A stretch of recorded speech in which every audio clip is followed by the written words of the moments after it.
Next tonight, a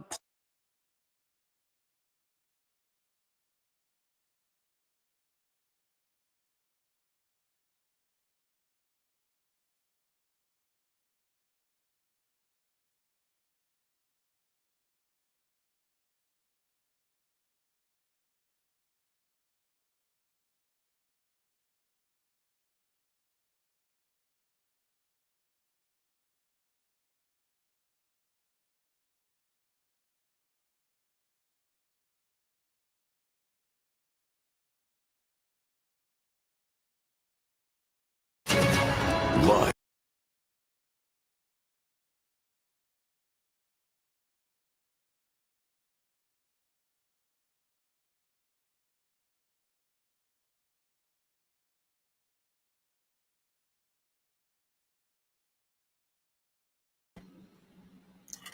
What's up, guys? What's happening?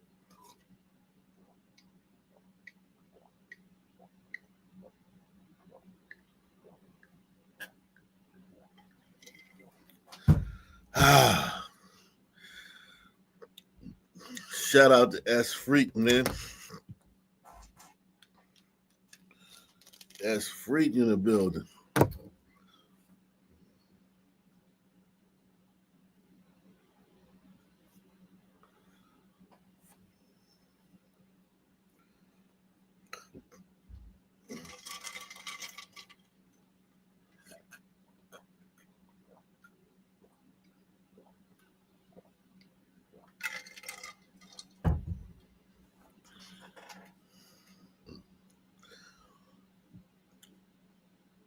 Yeah, man. Great show for you guys, man. Salute to everybody out there, man. Let's get it cracking, man. Live, local, now. WSFA 12 News starts with breaking news. Thank you for joining us tonight. I'm Julia Avant. Tonight was a violent night in Montgomery where police have confirmed 4 shootings, all happening within hours of one another. Let's start with more details about the scene on Upper Wetumpka Road where our crew was at earlier. Police are now investigating a homicide that took place at 2 separate locations. On North California Street, a man was found with life-threatening gunshot wounds just before. First, couple things. Smash. And look at all them goddamn niggas, man. Jesus Christ, man. Look at all them niggas. That's a whole lot of niggas there, man. Jesus Christ. That's too many niggas for me, man. Oh, sir. Oh, sir, that's too many niggas.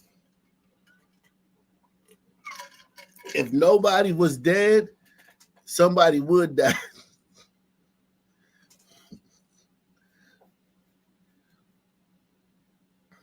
They might not kill nobody because their appetite for blood has already been satiated, but look at all these niggas, man.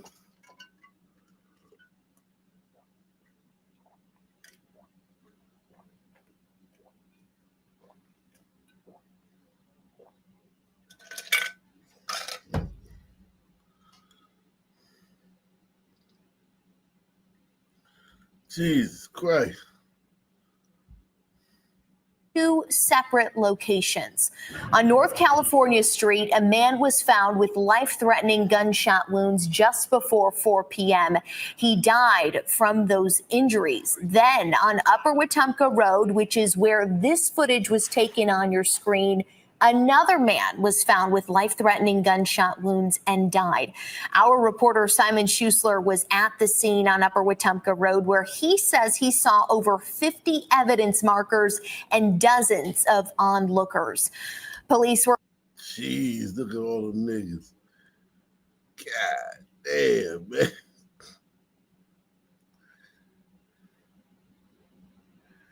You looking at probably 100 years in jail right there. Them niggas probably have combined spent 100 years in jail. Easy.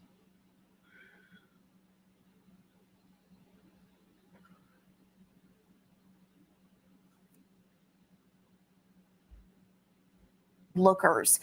Police were also alerted about a man who came to a local hospital with gunshot wounds. They confirmed that another shooting happened near the 800th block of Ann Street. Police did not. That's a nice looking glider, man. We got to get her to a bigger city, man. You too big for Montgomery, Alabama, baby. We got to get you to a bigger city, man. We got to get you to a bigger city, man. We might have to get you over to Memphis, man, or somewhere like that, man. You know, start you off in Memphis and see how you do before we get you somewhere else, somewhere bigger, man.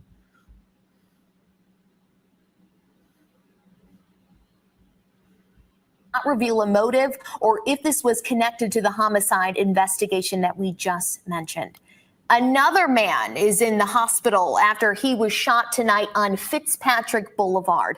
Police were alerted that a man was shot after 4 p.m. No additional information was released for this investigation. However, WSFA has reached out to the mayor's office for a comment.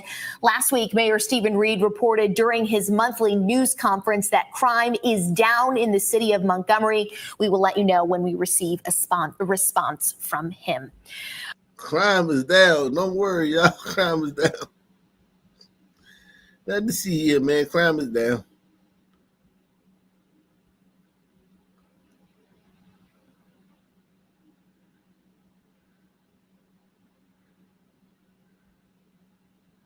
Nothing to see here. All right, whenever you're ready, your first and your last name first for us. It's Curtis Jones, Curtis Jones, Jones. And last night I was just walking to the store, going through my little routes, getting my couple little snacks and stuff. All of a sudden, I'm on the side over here, and I just see people running and stuff. And I'm like, what's going on? I didn't know what was going on, I was like, little nervous. Next thing I know, I just kept walking. I see mad people. After I see the people run, I just see some big shit just walking, just right over here, right by the boy. It went right over there. I swear, I promise you, it went right over there. It said, "Rah!" I just kept walking. I seen it, see it.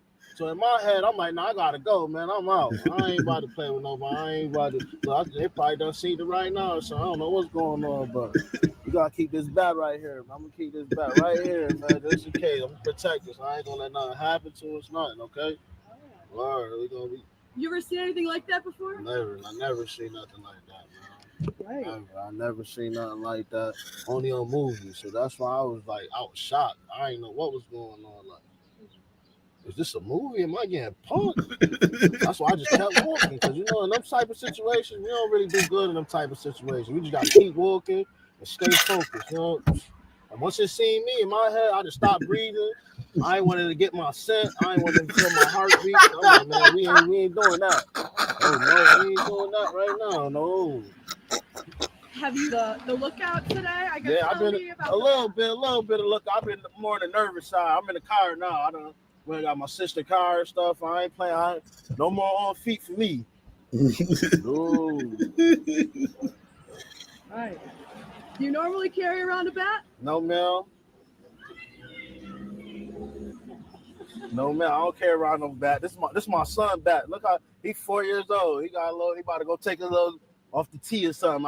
I brought this for the interview, and I just want to protect you and me, man. I ain't gonna hold you, They ain't find it last night. It's still out here. It could be out here in one of these bushes or something. Them mountain lions, they be crawling and shit. They serious.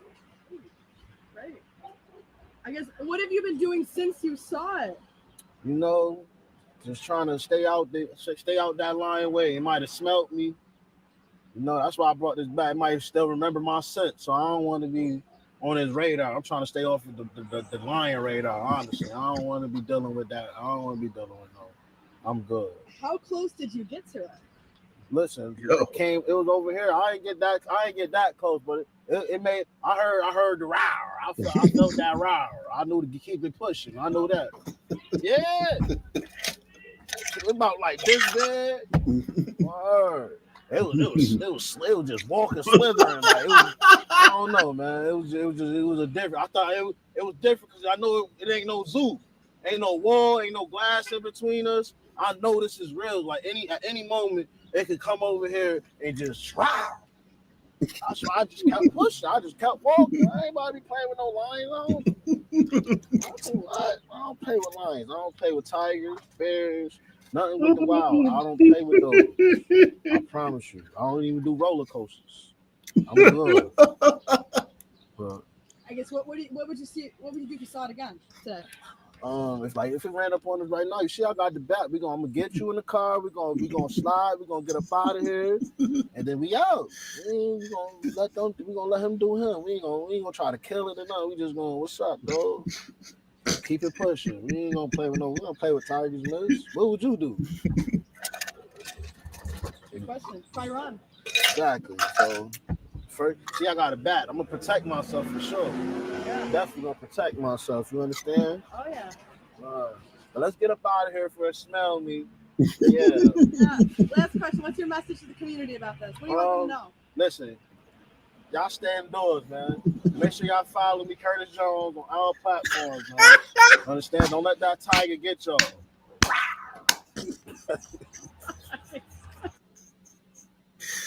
Yo, that's funny. Yo. I ain't even gonna lie, man. That's funny, man. That dude's funny as shit, man. I ain't even gonna lie, man.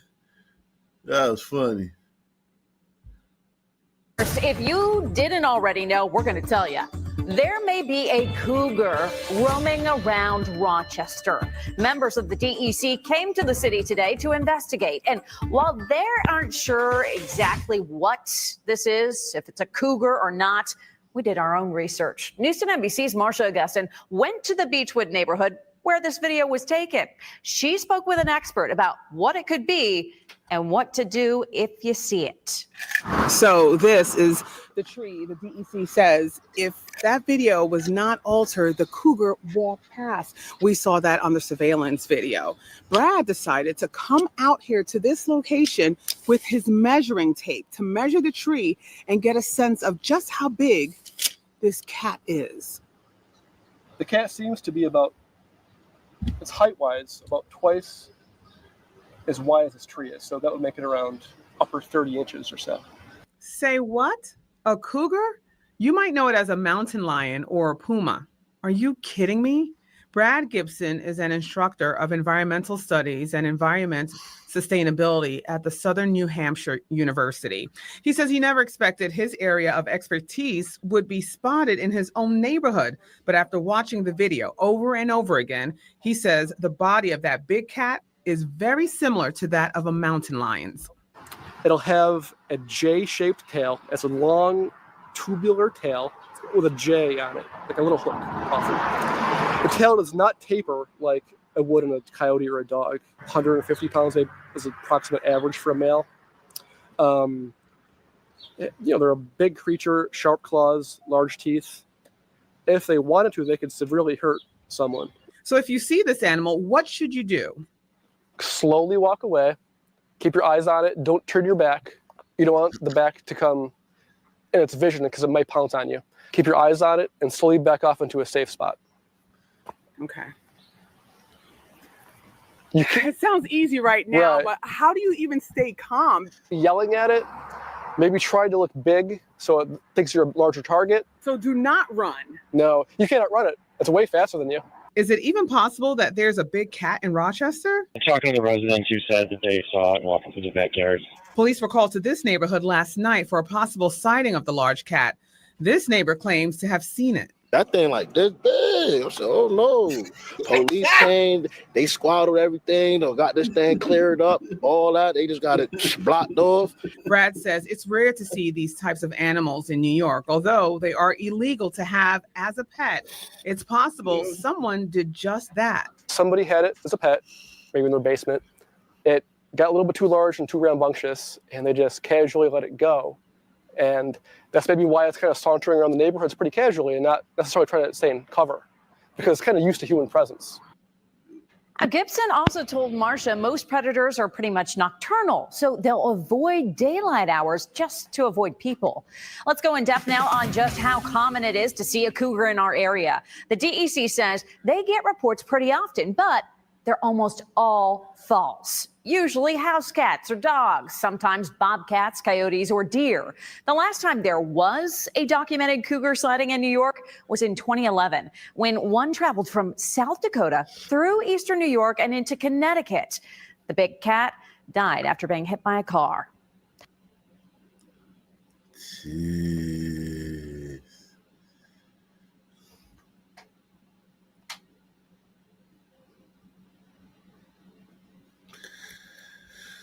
uh,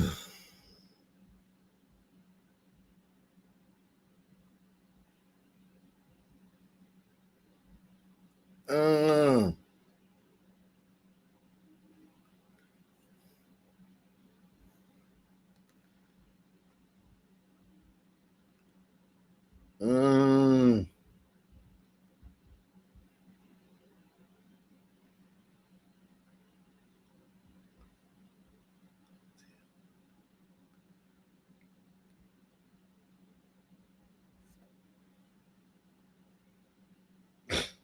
Jeez.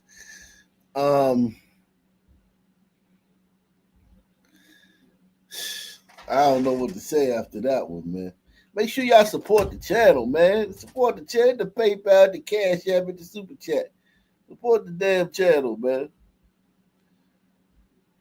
Y'all boycotting, man. It's a boycott, Montgomery. The Montgomery boycott.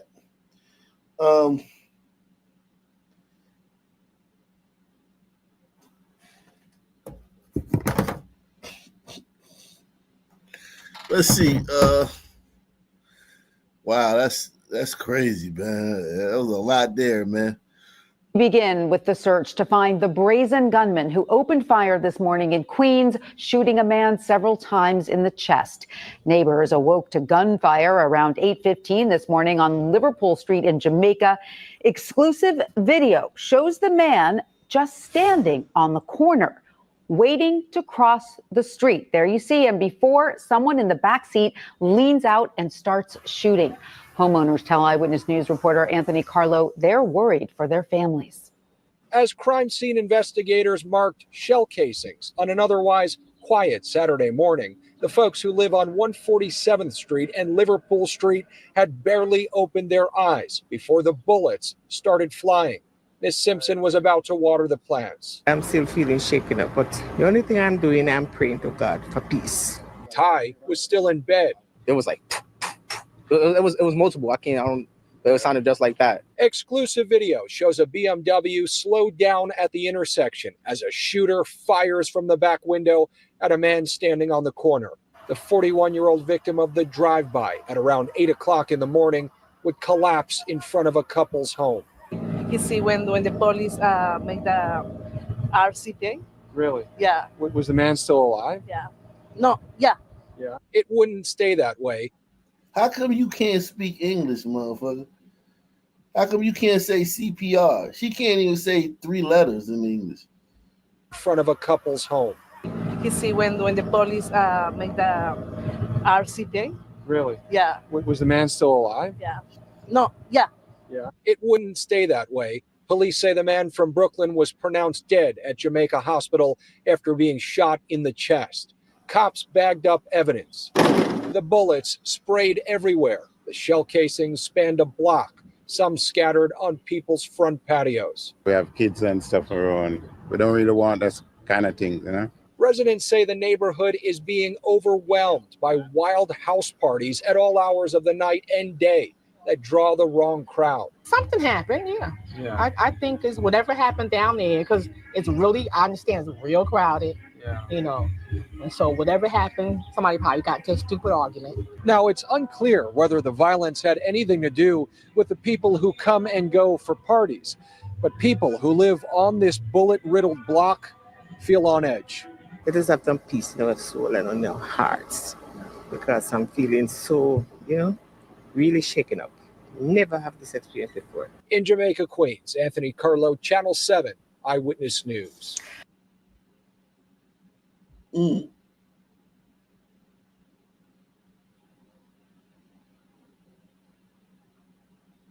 Mm. It's been almost 20 years since Jennifer Kessie was reported missing in Orlando.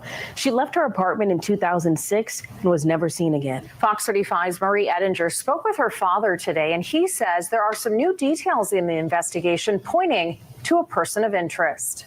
Drew Kessie remembers that day almost 2 decades ago, realizing his daughter Jennifer was missing and having law enforcement, as he puts it, shrug him off. It's the ultimate frustration, I guess, you could have in one's life when people aren't listening to you. Jennifer vanished from her Orlando apartment complex after leaving for work the morning of January 24th, 2006. Her disappearance stumped investigators for years. Please don't let this be your brother, man. Please don't let this be your brother. I'm tired of it always being us. Every time they find out who killed them, some white woman 50 years ago would be a nigga, man. Please. Case went cold. Her father wound up suing the city of Orlando and the Orlando Police Department, demanding documents relating to the investigation and saying that investigation had been botched. After he won and got those documents, a team of 13 retired law enforcement investigators volunteered to pore over the intel. I'll always keep going, period. I'll always have energy. I'm like a horse until you just plop over and die. I'll always keep going. Kessie says last month he got a call from FDLE telling him investigators had new DNA evidence and that they narrowed down their persons of interest. With Florida Department of Law Enforcement, Jennifer has finally gotten her opportunity. And they've told us that. They have everything in the world, all the resources, all the people to do the job right now. And they set their sights on doing it. Things have come a long way since Jennifer first disappeared. The Jennifer Kessie and Tiffany Sessions Missing Person Act now requires law enforcement agencies to adopt written policies and procedures for handling missing person cases. Kessie says he's happy his daughter's legacy will be able to help others. That's all he cares about. He says he isn't vengeful. I simply want my daughter back, and that's all I'm asking for. You can't bring her back. You can't hurt us anymore. So why am I going to waste my air, at least, on whoever did it? Kessie says they are still hoping tips from the public will push the case forward. If you know something, just come forward. It's okay. I mean, it's just simply okay. Marie Edinger, Fox 35 News. And he seems resigned, man.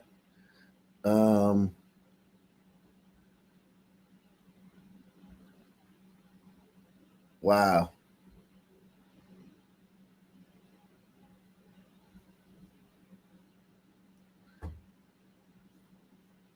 Hope he finds out who killed his daughter, man. I hope it's not a brother.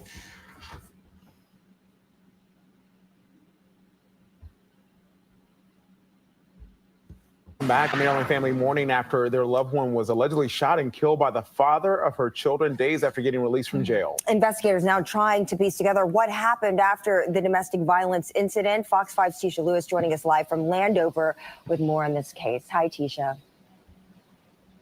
Hi there, and lawmakers saying that today is a tough day because they are talking about this case. Police identifying the victim as 29-year-old Sharita Criswell. Her deceased body found in that apartment complex across the street behind me. The accused killer, no stranger.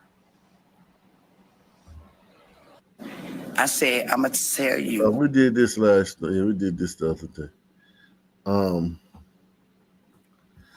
Yeah, we did that. Whew.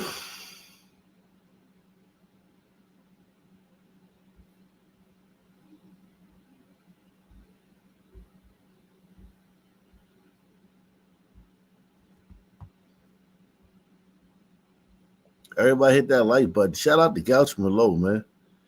Gouch Merlot says, salute, Ock and Nation. Catnip.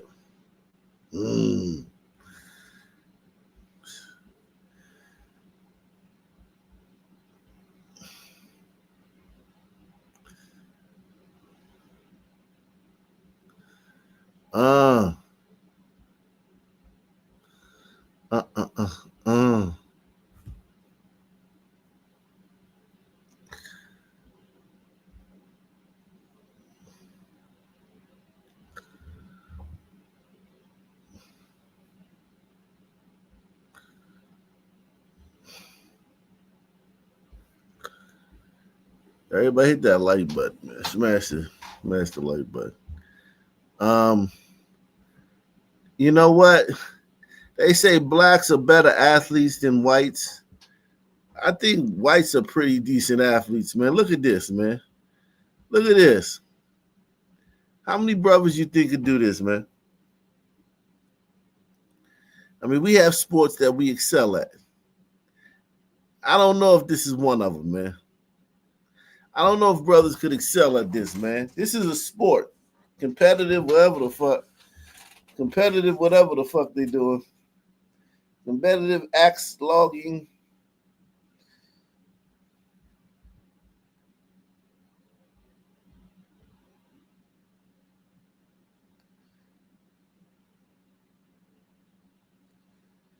Yeah, niggas act like white people aren't athletic. Look at the balance, man. To swing that axe and to get all these planks, you gotta cut. And you gotta bring all the planks with you, and you gotta bring the axe with you. You gotta cut another joint in there, put the axe in there, take the other axe, climb up, stand on that shit while you swinging the axe. Stick that one in there, boom, climb up to the top, and then cut the whole top off. That shit is impressive, man. I'm not even gonna lie to you, man. One wrong move and it can get ugly. You ain't lying. You slip while you swinging that axe. The axe, you fall, you throw the axe up in the air and the axe fall on you. This guy won, man. Shout out to him, man. He the LeBron James of whatever the fuck. Of axe climbing stuff. I love this guy right here, man. These guys are doing the Lord's work, man. These guys right here are doing the Lord's work, man.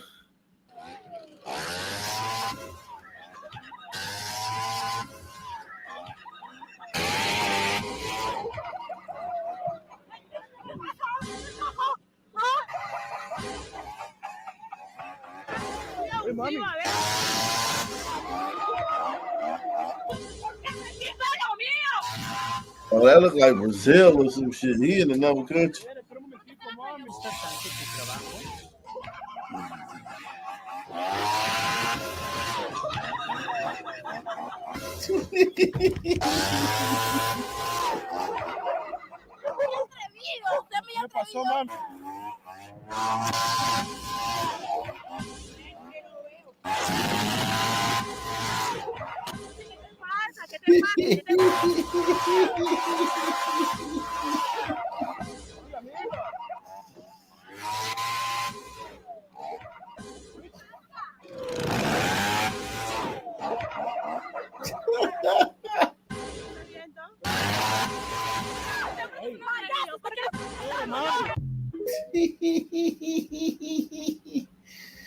Oh shit! I love that. That's so funny, man. I ain't gonna lie, man. That shit is hilarious.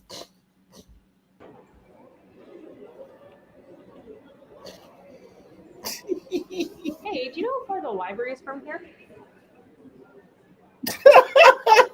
Okay, do you have to go outside or? Okay, cool, thanks.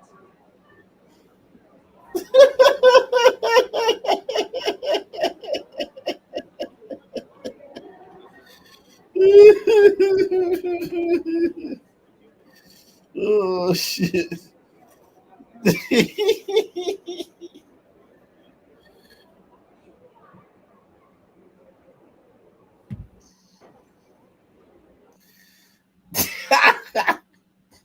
Jesus Christ.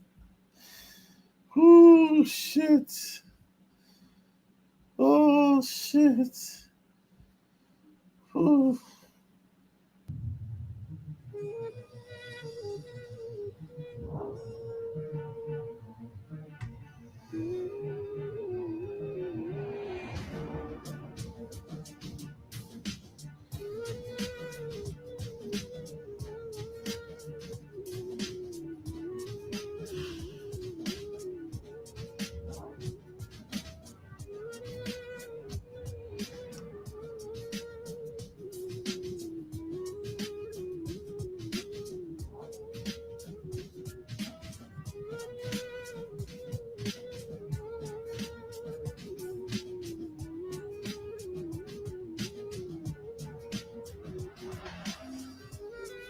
tardes, madre.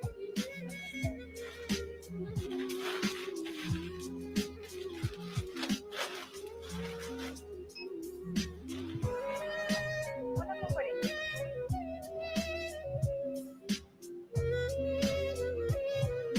Aquí tiene.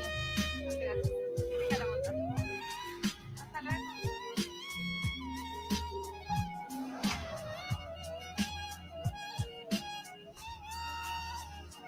Disculpe, madrecita, a veces estas cosas funcionan mal. ¿Cómo cree que la voy a revisar? Siga nomás. Gracias. ¡Ladrona, ladrona! ¡Ey! ¡Esa monja es una ladrona! ¡Ella robó! ¡Yo la vi! ¡Estaba robando! Señor, revise las cámaras. ¡Estaba robando! ¡Yo la vi! ¡Revisa!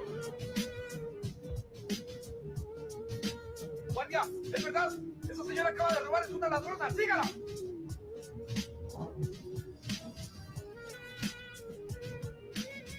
¡Ey, señora! ¡Señora, deténgase!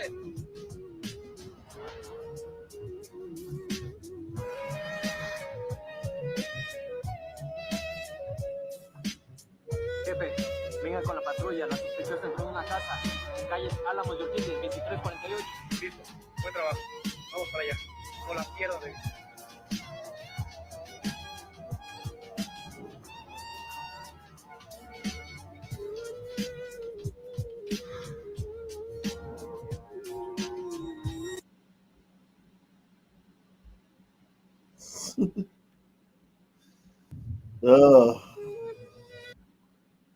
So they put this Confederate flag back in South Carolina, man.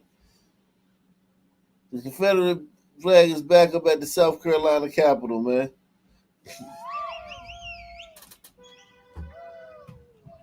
Old Dixie.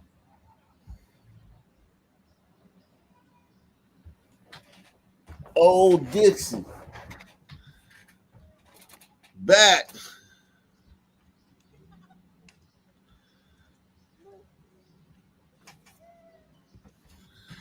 Old Dixie.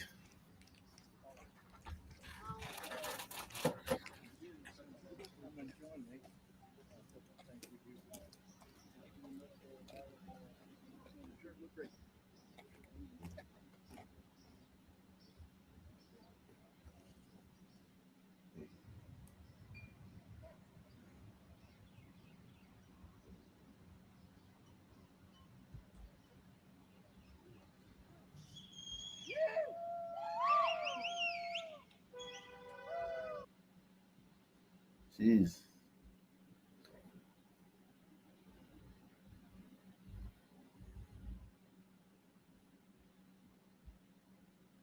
Let's go to Walmart, man. Look at this sister, man.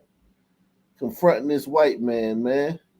This white man don't even know what he getting in for, man. Don't you know sisters commit more murders than white men per capita?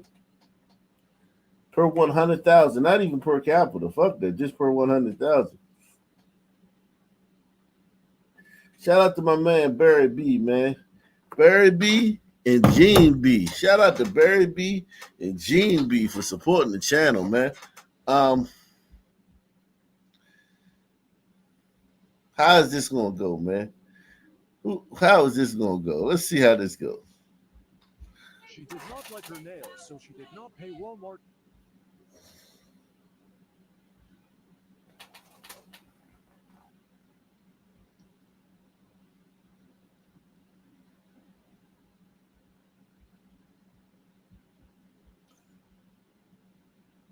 All right. She did not like her nails, so she did not pay Walmart Hampton VA Part 2.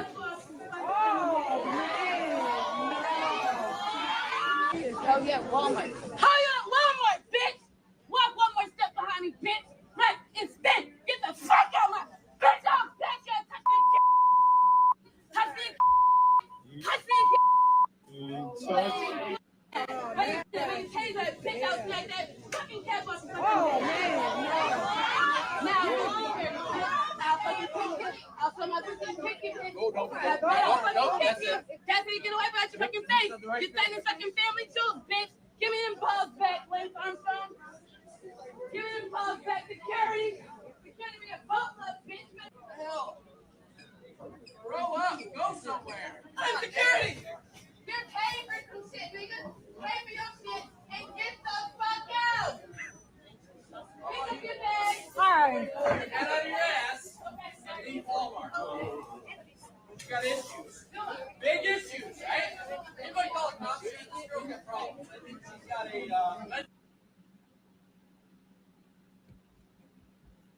Sister. She did not like her nails, so she. Oh man. When are you goddamn gliders gonna stop doing this, man? Listen, I get it, man. People gotta work. Trust me, I understand. I'm working right now, man. I'm working right now.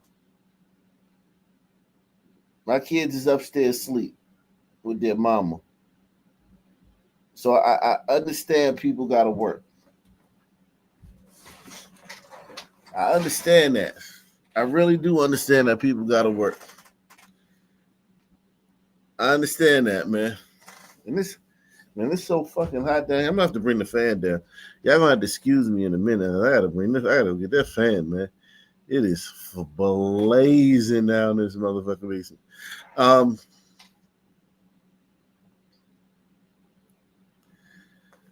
Shout out to Couch Below. I just listen, man. Any group of female that commits more homicides than any group of males. And then during the political climate where they're obviously not taking it well, they lost. They're not taking it well.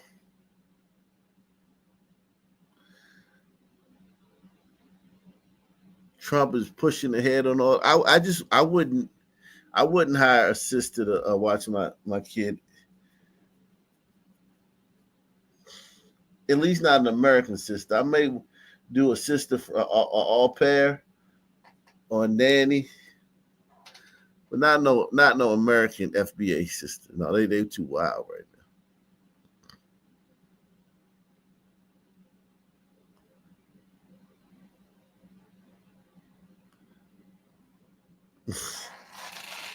I wouldn't. Especially if I was a white couple. I don't know. I don't know why white people keep doing this. I'd like to know if there's some white people that can let us know. You leave and shit, go out of town, go to work, and leave your progeny with this woman.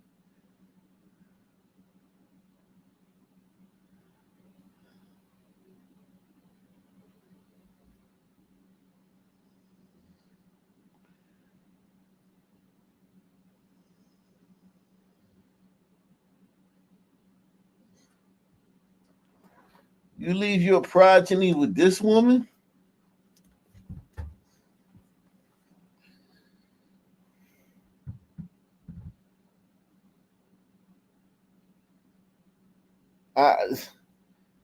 Listen. Listen.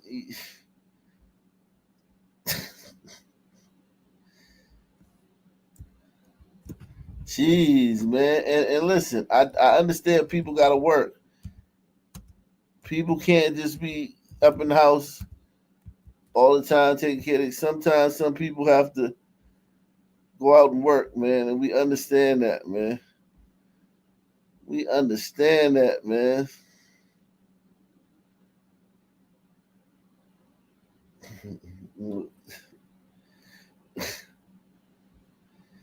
I mean, geez.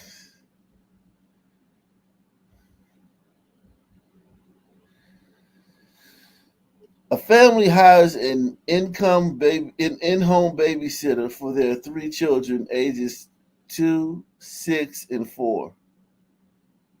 24-year-old Lakeisha Jackson beat the 3 innocent white children with a LGBT.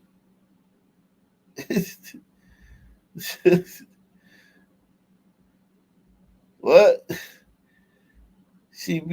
I'm falling half asleep, man. It says 24-year-old Lakeisha Jackson beat the 3 innocent white children with a belt and hanger more than 58 times. Imagine the outrage if the roles were reversed.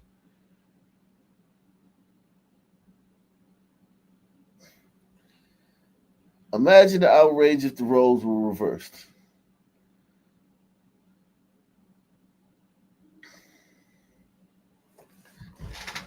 Imagine the outrage if the roles were reversed.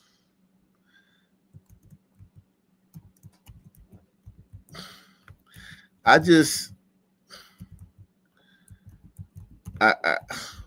struggle, man. I ain't even gonna lie, man. I struggle to understand how you leave your kids alone with that thing, man.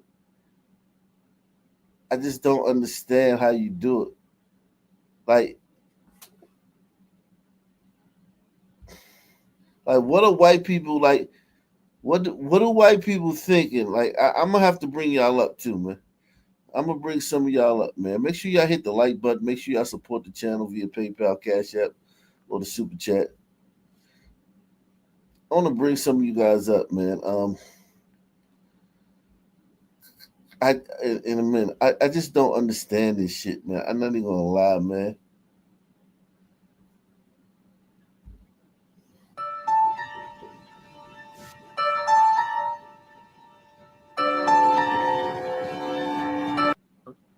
Vacantly smirked Wednesday as NYPD detectives led her out of the Bronx Special Victims Unit hours after cops cuffed her for beating a pair of kids with a belt nearly 60 times. This woman is pure evil. Parents really have to be super careful who's watching their kids. She's facing a slew of charges, including 2 counts of assault in the second degree and 3 counts of endangering the welfare of a child. Our clients can rest easier now knowing that Mrs. Jackson is no longer on the street, says the family lawyer. We thank the NYPD for helping this family heal and for ensuring there will be accountability for Mrs. Jackson's actions. The horrifying video was turned over to cops May 6th, but it was a month before a warrant was issued for her arrest, and another 2 weeks before she was taken into custody. Our clients can rest easier now knowing that Mrs. Jackson is no longer on the street. We thank the NYPD for helping this family heal and ensure there will be accountability for Mrs. Jackson's actions. Jackson worked for Bronx mother Geraldine, starting last year via a contractor paid for by the city's Administration for Children's Services that provides struggling families with babysitters to help with caretaking. Days after the Post reported on the brutal video, the city's Department of Investigation launched a probe, saying the story raised serious concerns about the vetting practices of this ACS contracted vendor, among other issues. Nearly $400 million in city contracts have been awarded to the vendor. Self-help. Yeah, man. Listen.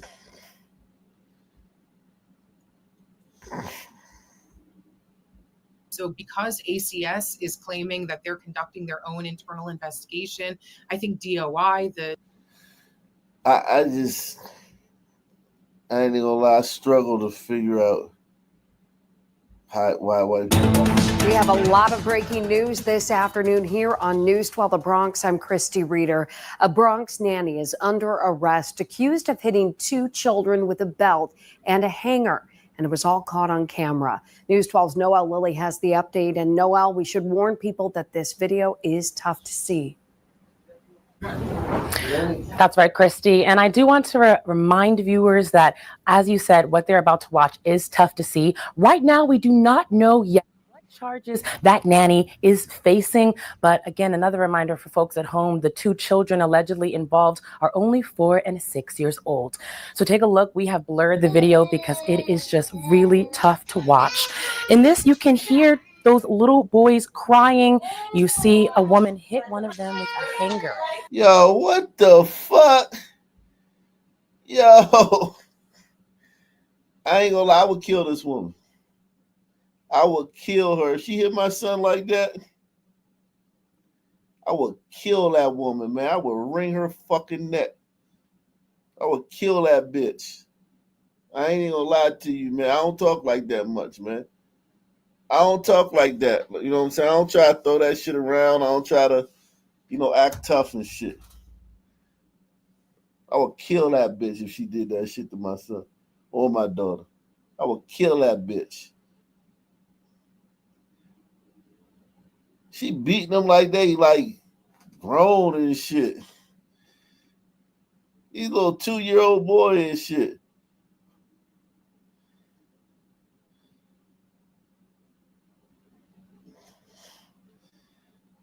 But you know the best thing you can do though, so that you can be here for your kids and you don't have to go to prison, is just in this climate, especially if you white, in this climate, sisters are mad. Who remembers the story last week where the sister was mocking the death of those 26 white girls that drowned in this Texas flood? Press 1 if you remember that. A lot of sisters harbor that type of animosity towards white people, man. A lot of sisters harbor that type of animosity towards white people. And they still work. They still want to work. They still want to, make money. But they can't fight that demon, man.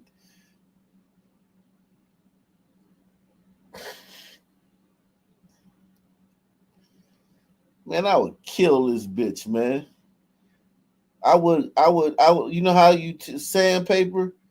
You know how you I would scrape her face onto the concrete until it was all gone. I would scrape her face on concrete till it was all gone. Till there was nothing there but till there was nothing there but till brain was showing. She did that to my fucking kid, man.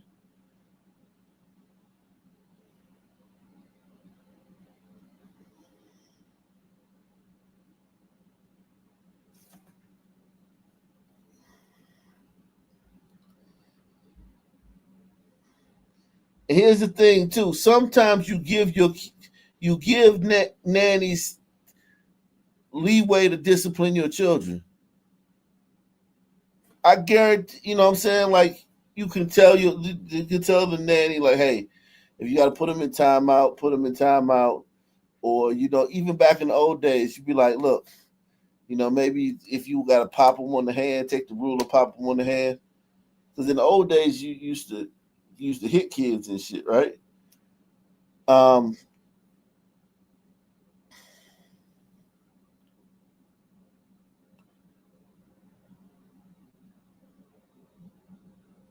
But she'll be beating these two-year-old like that. You don't pull a 2-year-old pants down and give him 60 lashes with a belt. Are you kidding me? That's crazy, man.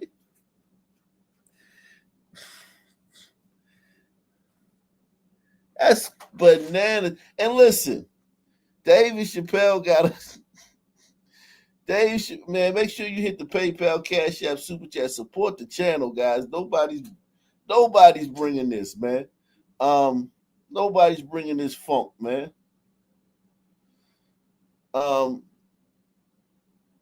Dave Chappelle, he got his comedy special where he talked about, he had a babysitter and he was kind of worried about her. So he went and got a camera. And he was thinking like, yo, what the fuck? If I need a camera, I need to fire this bitch. And it's like, yo, good thing they had the camera, but if you need a camera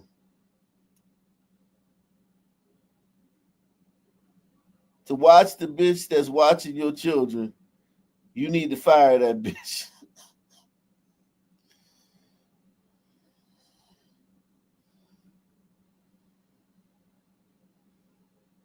Yeah, she used a wire hanger too. And she would still be doing this to this day because the white people, the white people stupid as shit. The kids that be having all type of welts on their ass. The sister tell them some lame ass excuse, and the white people would believe it. Press 1. Sister be like, we were playing a game. We were playing the scoot game. We were scooting along the floor, and we were having fun. And little Billy butt got burned while we were scooting across the floor. And the white woman, because she don't want to not believe. The white woman don't want to not believe the sister because she'll feel like she being racist if she don't believe the sister. She'd be like, am I racist if I don't believe her? And her husband would be like, yeah, you're racist if you don't believe her. He'd be like, yeah.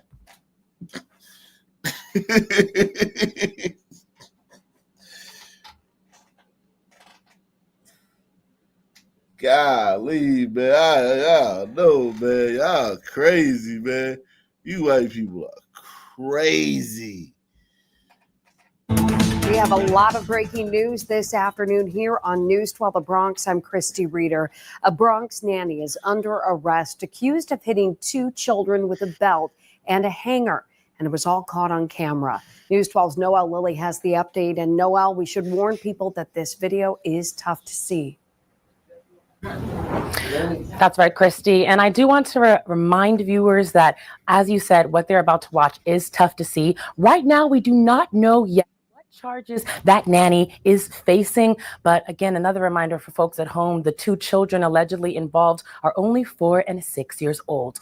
So take a look. We have blurred the video because it is just really tough to watch. In this, you can hear those little boys crying. You see a woman hit one of them with a hanger.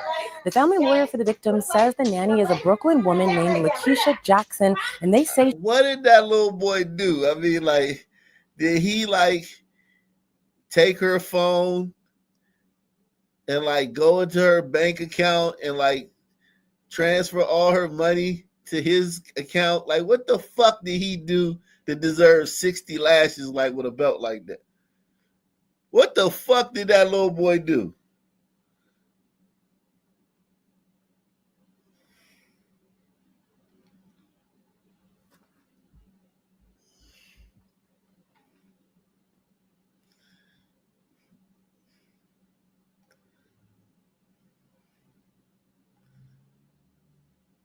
Yeah, bare butt with a belt. And she talking to him while she doing it. She talking shit to him while she doing it too. What the fuck did that little kid do?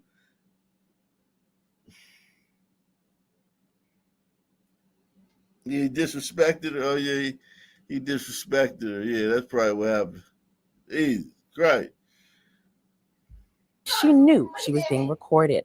The camera captured multiple incidents. Oh shit, she knew she was being recorded. So she just playing with you white. Oh shit, she playing with you white people. She playing with, she knew she was being recorded. Damn.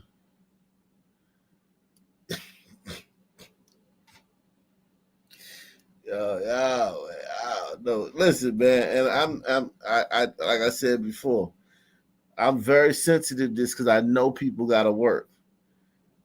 And I've watched people's kids before, and I wasn't supposed to watch people's kids. I was not mature enough, or just being a dumbass young son, man, and shit. I shouldn't have been watching nobody kid, but I mean, we smoking and shit around the kids, smoking weed, blowing his weed in the kids' faces and shit. We try to see if they're gonna catch a contact. Listen, I'm not trying to act like I haven't been without sin. I get it. And I know people do this because they have to work or they need a break. And they not thinking that you're going to be smoking weed and shit. You know what I'm saying? Around their kids and shit. Having girls come over and shit. Having hoes over the house while you watching their kids and shit. They don't know that. I get it, man. I really do, man. I am not over here like acting like I don't understand, man. People got to fucking work to eat for their kids. I get it, man. I really do, man.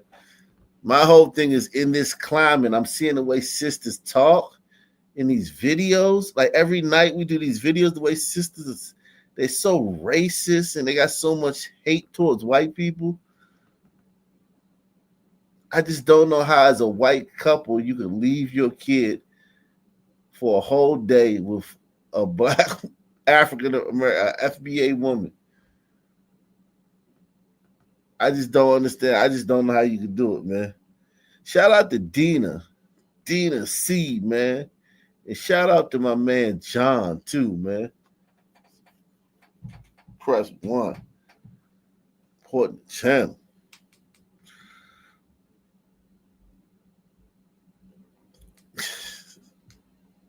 Let me hit the link, man. I need some help on this one, man. I'm not. I just want to shout out to my man Caleb West, man. Caleb West in the building, man. He says, what do you think about the Epstein fallout? They have completely backtracked. Yeah, for some reason, I'm not even gonna lie to you, man. I don't give a shit about Epstein, man. It doesn't. I don't give a fuck.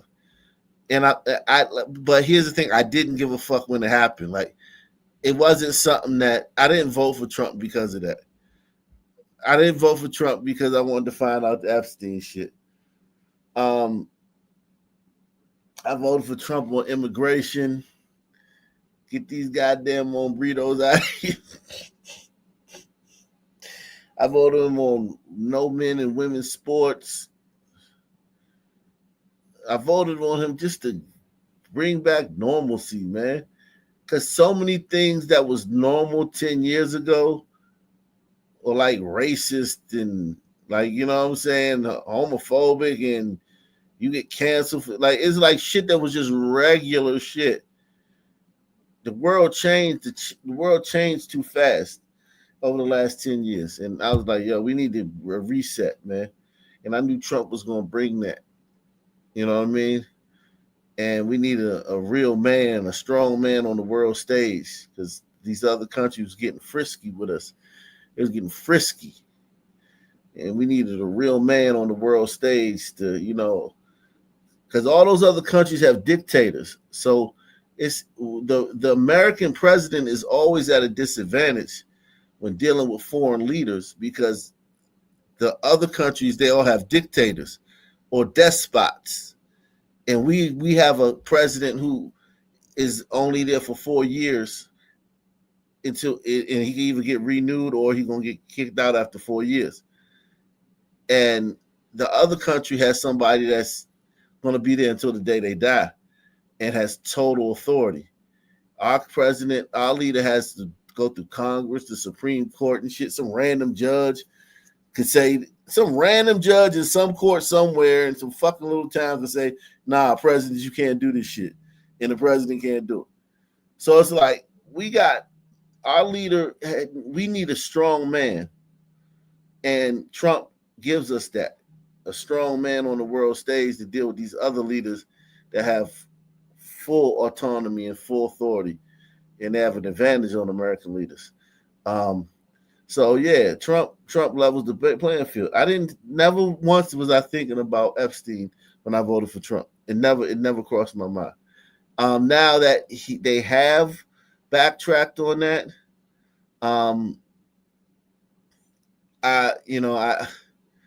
I people upset, I guess. I see, you know, and if those people voted for him for that, then yeah, they should be upset. If you went to the polls and you were like, yo, I want to, the main thing I want, you know, is Epstein, and it's like, yeah, of course. So yeah, then yeah, they upset.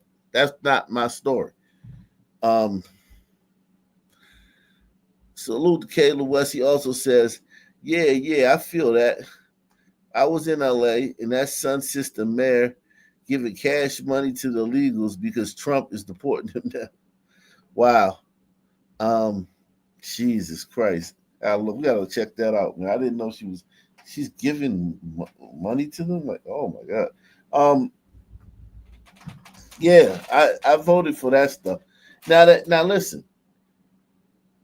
Would it be nice if they got all those people? But then here's the thing. Have you ever heard of the Cobra effect? You've heard of the Cobra effect, right, guys? On the panel? No. You haven't heard of the Cobra effect? I know Fisherman has. Fisherman's heard of the Cobra effect. You had to have. Okay, he has. The Cobra effect is so basically you got to be careful. Sometimes you do something and it makes things worse. When you do something to try to make things better, and it makes things worse. So in India, when the British came to India and colonized India, the British got there and they were like, God damn, it's a lot of cobras running around this motherfucker.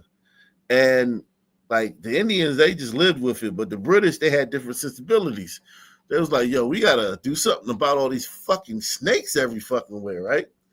So they put a bounty on the cobras, right? The British, the white man, white man, put a bounty on the cobras. So then you put the onus on the locals, the native population. Go out, get cobras, and bring them back to us, and we'll give you a bounty for each one, a reward, and that's gonna cut the cobra population down in India. So at first, the locals was going out hunting the cobras and bringing them back to the British and getting their reward for it.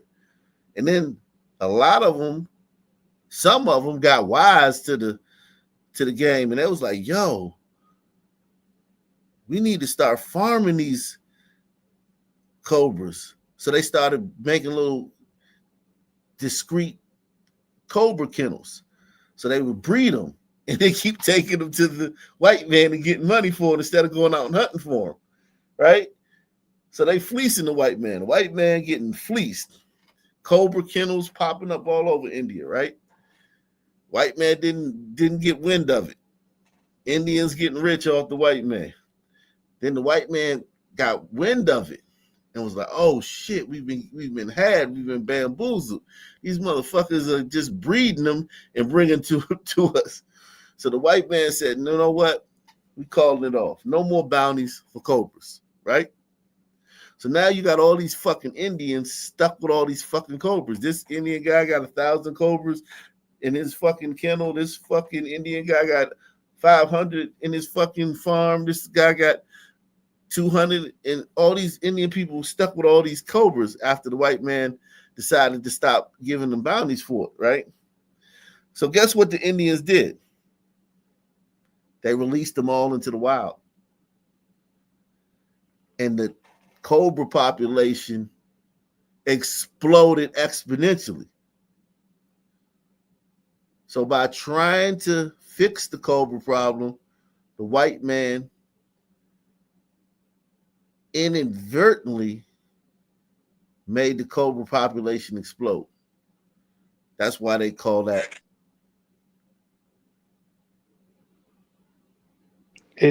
what they call it. It sounds like to me like the white boys just wanted to make boots. Yeah, I've actually heard of it, but I've never heard of the Cobra effect, but I know that story. But yeah. Yeah. So it's like, so with Epstein, you got to be careful what you ask for. So if fucking all these fucking names, you ready for like what that really means and all that shit? It's going, you know what I mean? Like, what if it causes more problems than, Do you mean as far as like the sand sun? As far as I don't know. No, I don't know. As far as I don't know, like you don't know. But what if it causes more problems, like unforeseen shit? You know what I mean? So for that reason you just gave, for unforeseen shit, we should allow Israel to keep fucking us? Well, because Israel is fucking us. Will you agree with that? Well, I mean, it's a Mossad asset, so yeah. Israel is fucking you like your pretty girlfriend is fucking you. You know what I mean? Like sometimes you got a pretty young girlfriend, you're older guy, you got a pretty young girlfriend, and she got a boyfriend her age. You her boyfriend and shit, but it's some young hot guy that's banging her sometimes too. Because she's fucking 21 years old, you're 45. Like, it's like, you know what I'm saying? And, sometimes she takes your credit card and spends more than you're allowed to spend. You know what I'm saying? And sometimes, she don't call you for 4 or 5 days. So, but how is Israel what the fuck? Like, I mean, but how is Israel a pretty young thing? Because you need them, you need an ally in that part of the world. That part of the world is so treacherous and so important that you need an ally in that part of the world. And all those countries. Aren't we good friends with the Saudis? All those countries, but the Saudis are sandmen. We're I mean, and the But the- Israelis are can't- Jews crew. These people are not our allies, Ak. They are not for us. They spy on us. They would nuke us if they were given the chance. Fishermen. How can we Fishermen. allow Mossad to operate how I they don't do? know how we got on fucking Israel when we talking about this fucking sister, but That was super chat. listen. Yeah, let's get back to the sister. Is that what he said in the super? Oh, Yeah, he's talking about the. You motherfuckers got Israel on the brain, man. No, I mean, look, he was talking about look. First of all, I don't fuck with pedophiles, right? Second of all, whether you look at Israel like they're a pretty young girlfriend, but that pretty young girlfriend is fucking you like a motherfucker, not in a good way. All right, but here's the thing. Here's the thing, though. You have to have their satellite. They're an oasis in the desert. Think of Israel as an oasis in the desert. That region is full of fucking people that think completely different than Western sensibilities, man. They don't have anything in common with our sensibilities. Well, you know what? Israel does, though. Israel does. Sure, I'll call it a wash if they stop infiltrating public education and pushing this alphabet shit. And we'll call it a wash. What do you think? Fair enough? Stop pushing the alphabet shit down our throats, down our kids' throats. Trump been in for four weeks, and you fucking want the whole world. Like, he been in for 4 weeks, man. I'm not talking about the Donald Chiefs. I'm talking about.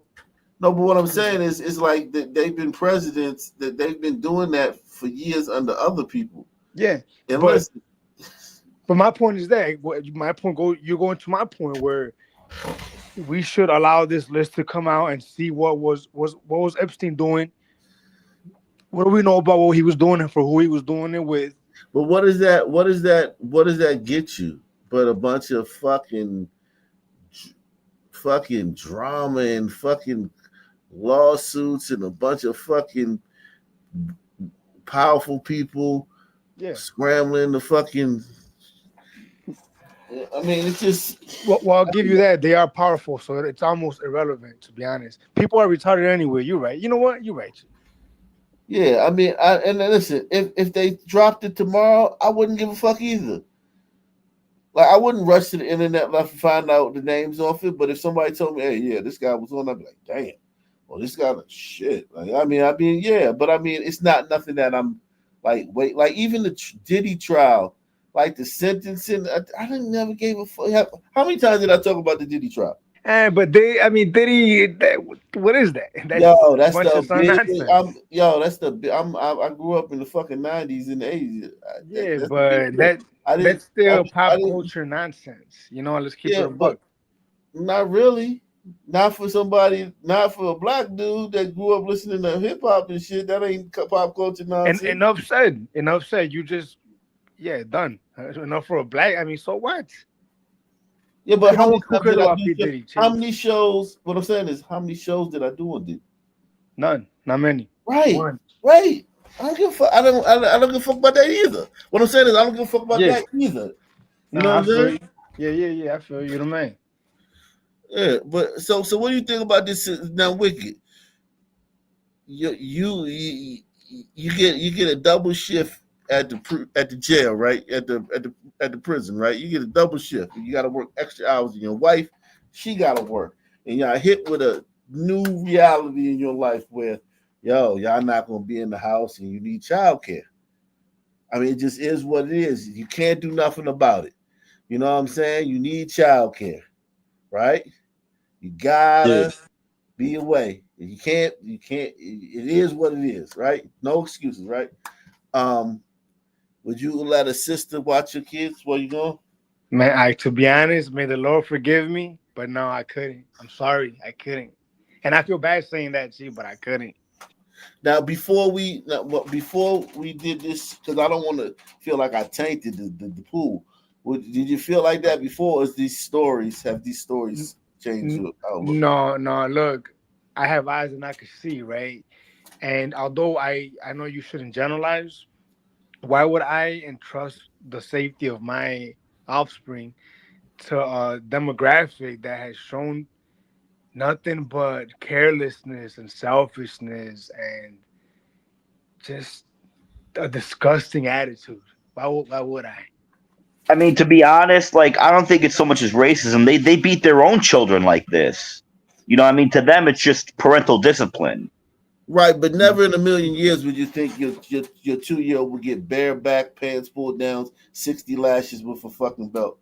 And that's what I'm saying. Like they have different No, ideas. what I'm saying is that you not take that off the table because you're never thinking somebody's going to do that. That's what I'm saying. Would you still let a sister watch your kids not knowing, if you, because no one hires somebody thinking they're going to do that. That's what I'm saying. I wouldn't hire a sister to do this because they have different views on child rearing than gliders do. But nobody beats somebody else's kid like that. Nobody does. People don't usually do like the other story where the girl kept little baby 8-month-old kept crying and the lady was like, I'm tired of this bitch, and just strangled her. Like nobody does that. So it's like when you hire somebody, that's not even in your fucking mind, right? Even if they're black. That's what I'm saying. Even if they're black, a black woman. So would you so is it you're thinking that that's a possibility if you were hiring a black woman? I wouldn't hire a black woman ever. Maybe an umbrita because they seem to be more. They seem to care more about children, more nurturing. But I don't know, right? I mean, they're 50-50. They could also be kind of hoodie too. So, kind of ghetto. So I don't know. But the neighborhood where I take my daughter to the park when I do go to DC, right?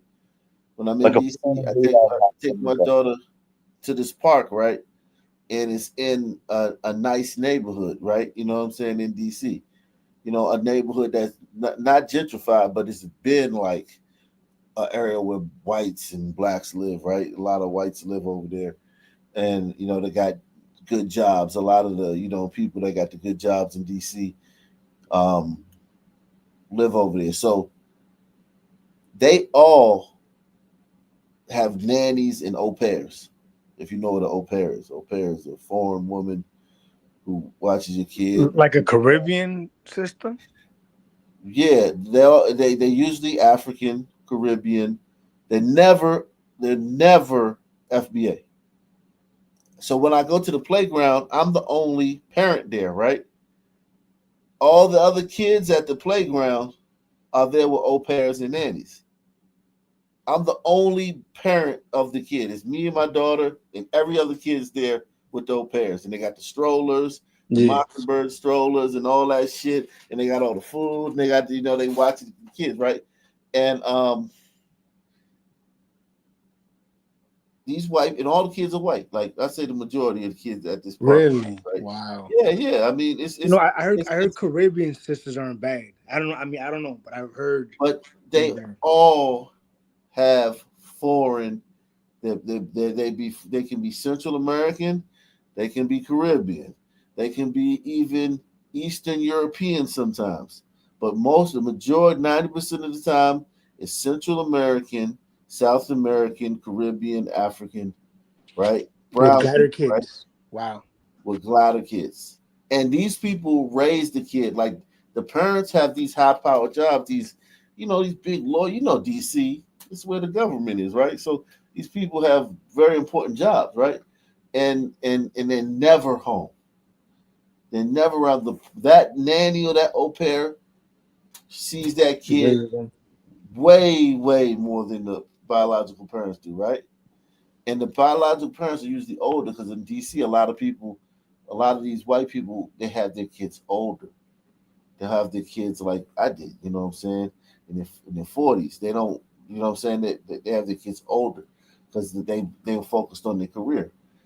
And what I'm saying is that, like, even though y'all are saying that, I would never hire a black woman, almost all of these people, every single one of them is black. Yeah. You know what it makes me think about is how they always tell us that back in the slave days or something, the sisters were raising the little glider kids, the masters kids. Yeah, the wet nurses. They call them wet nurses. Right. They say that. They always say that. It kind of reminds me of that.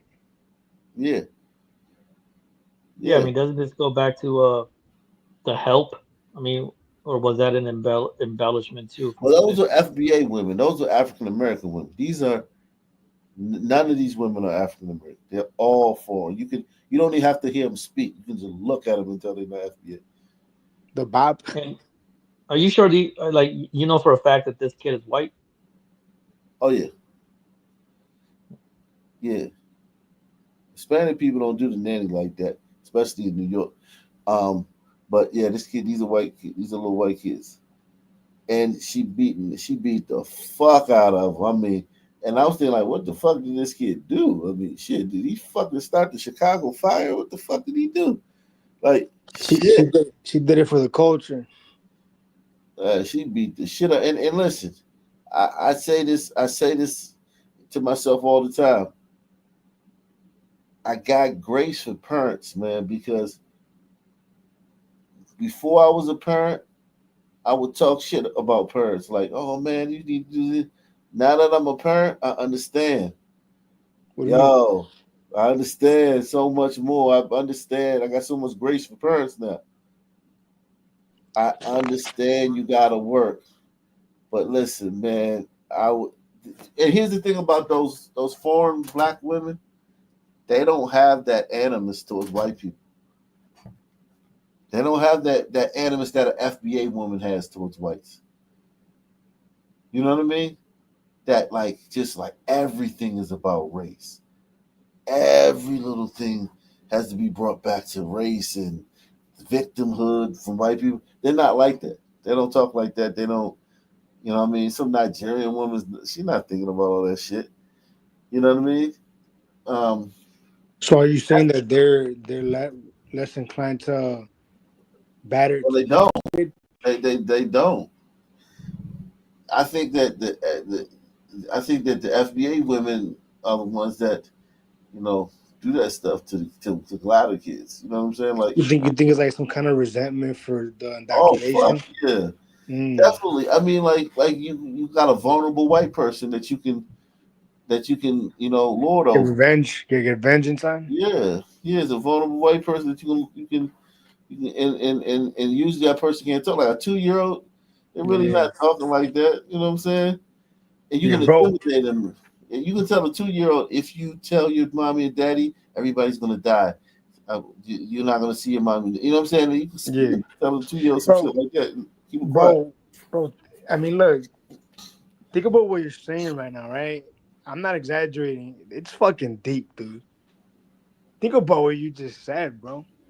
These females are hurting these children out of some kind of resentment.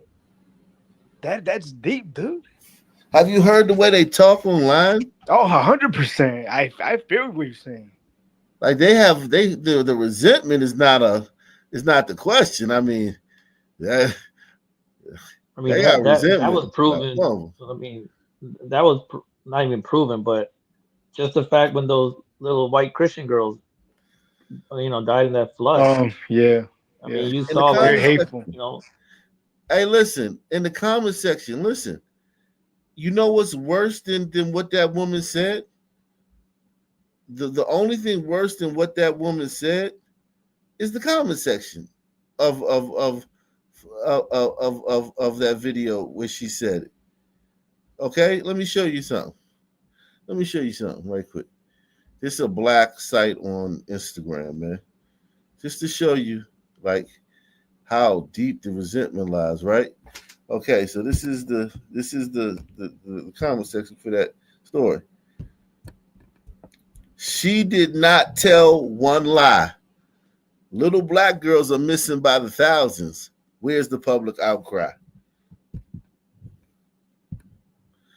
Why are people mad? She's stating facts.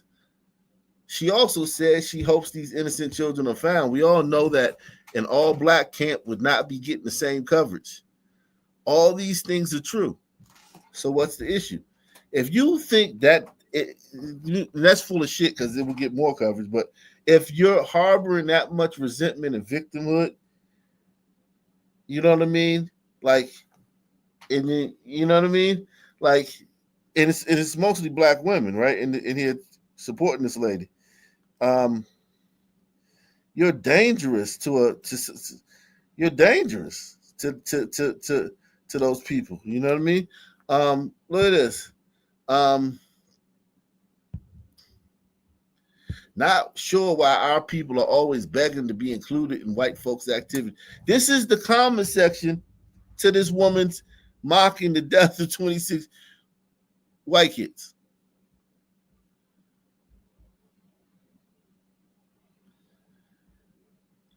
Yeah, I don't think gliders realized that if there was some sort of a disease that only affected white people, they were dying by the millions. These people would sleep like a baby, like they would sleep happy. And and Keep the and and same energy, unfortunately, sis. it's not a small amount of them. It's like a lot of them. Keep the same energy, sis. Bravo. Because where's the outrage from all those missing migrant children? To this day, nobody speaks enough of that. She basically saying, in reality, no other type of race will get this type of justice. Two things can be true at the same time. Saying nothing when you have nothing helpful to offer, and is a tragedy, is my thinking. So there's a couple of people. And also the only time that they mention about their people getting missing or their children getting missing is Is always when a mentioned white person. after, Yeah. yeah, when a white person is missing. That's the Yeah, only time they all of a sudden start caring about that. exactly. That's 1000% true. This one says her article wasn't a slight about the kids. If you have a heart, you're mourning with them. However, she is speaking facts on the partiality, racism, and biases that exist in America, KKK, and specifically in Texas. How they handled Katrina is a prime example.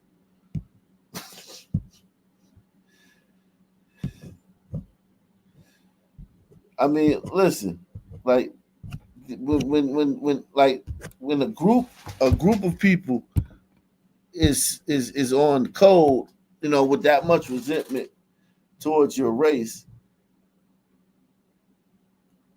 that's something you can't ignore that.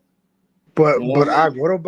what about the behavior pattern of them abusing some kids as well? I mean, But they don't care about like Stop Resisting just said. The only time that you would hear about a son kid that got abused is if a white kid got abused, and they would come in and say, "See, they don't say nothing when our kids get abused." no, but I It's the mean only like a time you'll sister. hear about. But I mean like a sister. Even if they don't report on it, we know the sisters are abusing some kids. Oh yeah, they do the most because they whip their kids more than anybody. Yeah, they whip the shit out of the kid. Yeah, they're So I mean, the number one of what is called abuse, but they don't consider that abuse. You know that. right. But I guess what I'm getting at is I agree with you on the resentment part, but they just are who they are. They seem to be anyway. This one says, not all in the comments making a fuss about her comments, but haven't made a fuss about the black girls and boys that are missing in higher numbers. Yes, it's unfortunate. Sorry to their parents and loved ones, but let's focus on the kids who don't always receive the coverage they deserve.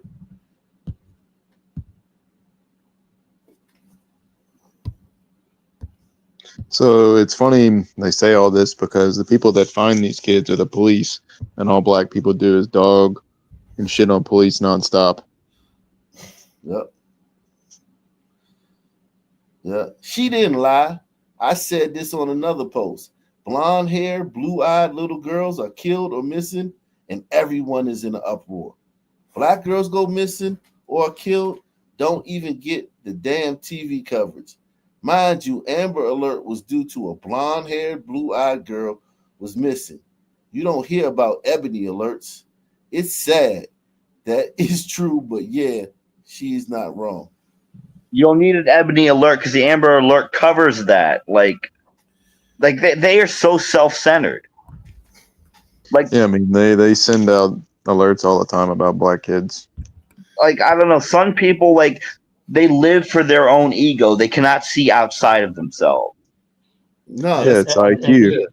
They can't.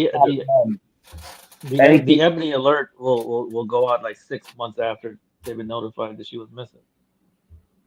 It'll be late as hell. Ebony Alert go out and the girl ran away and she down the street at her friend house and shit. I mean they'll be sending out alerts every fucking day. Yeah, it would be. Oh, they would overwhelm the system. The little black girls run away all the time. They live with these people. Little black girls live with these women. They run away all the time. Yeah. You know what I'm saying? She got some boyfriend. She done met some dude at the club last week, and he already live with her now. And she ain't asked him what he was in jail for. That's what I'm saying. These some women are saying like, "Oh yeah, what about our kids?" They don't say nothing about that. I'm like, you guys don't even care about your own children, but now you want gliders to care about your kids. You only want them to care about your kids when they're caring about theirs. Yep. That's Shout what I'm out saying. to yeah, go They ahead. can't stand when gliders care about themselves or care about their own things. Or happy. They can't stand when gliders are happy either.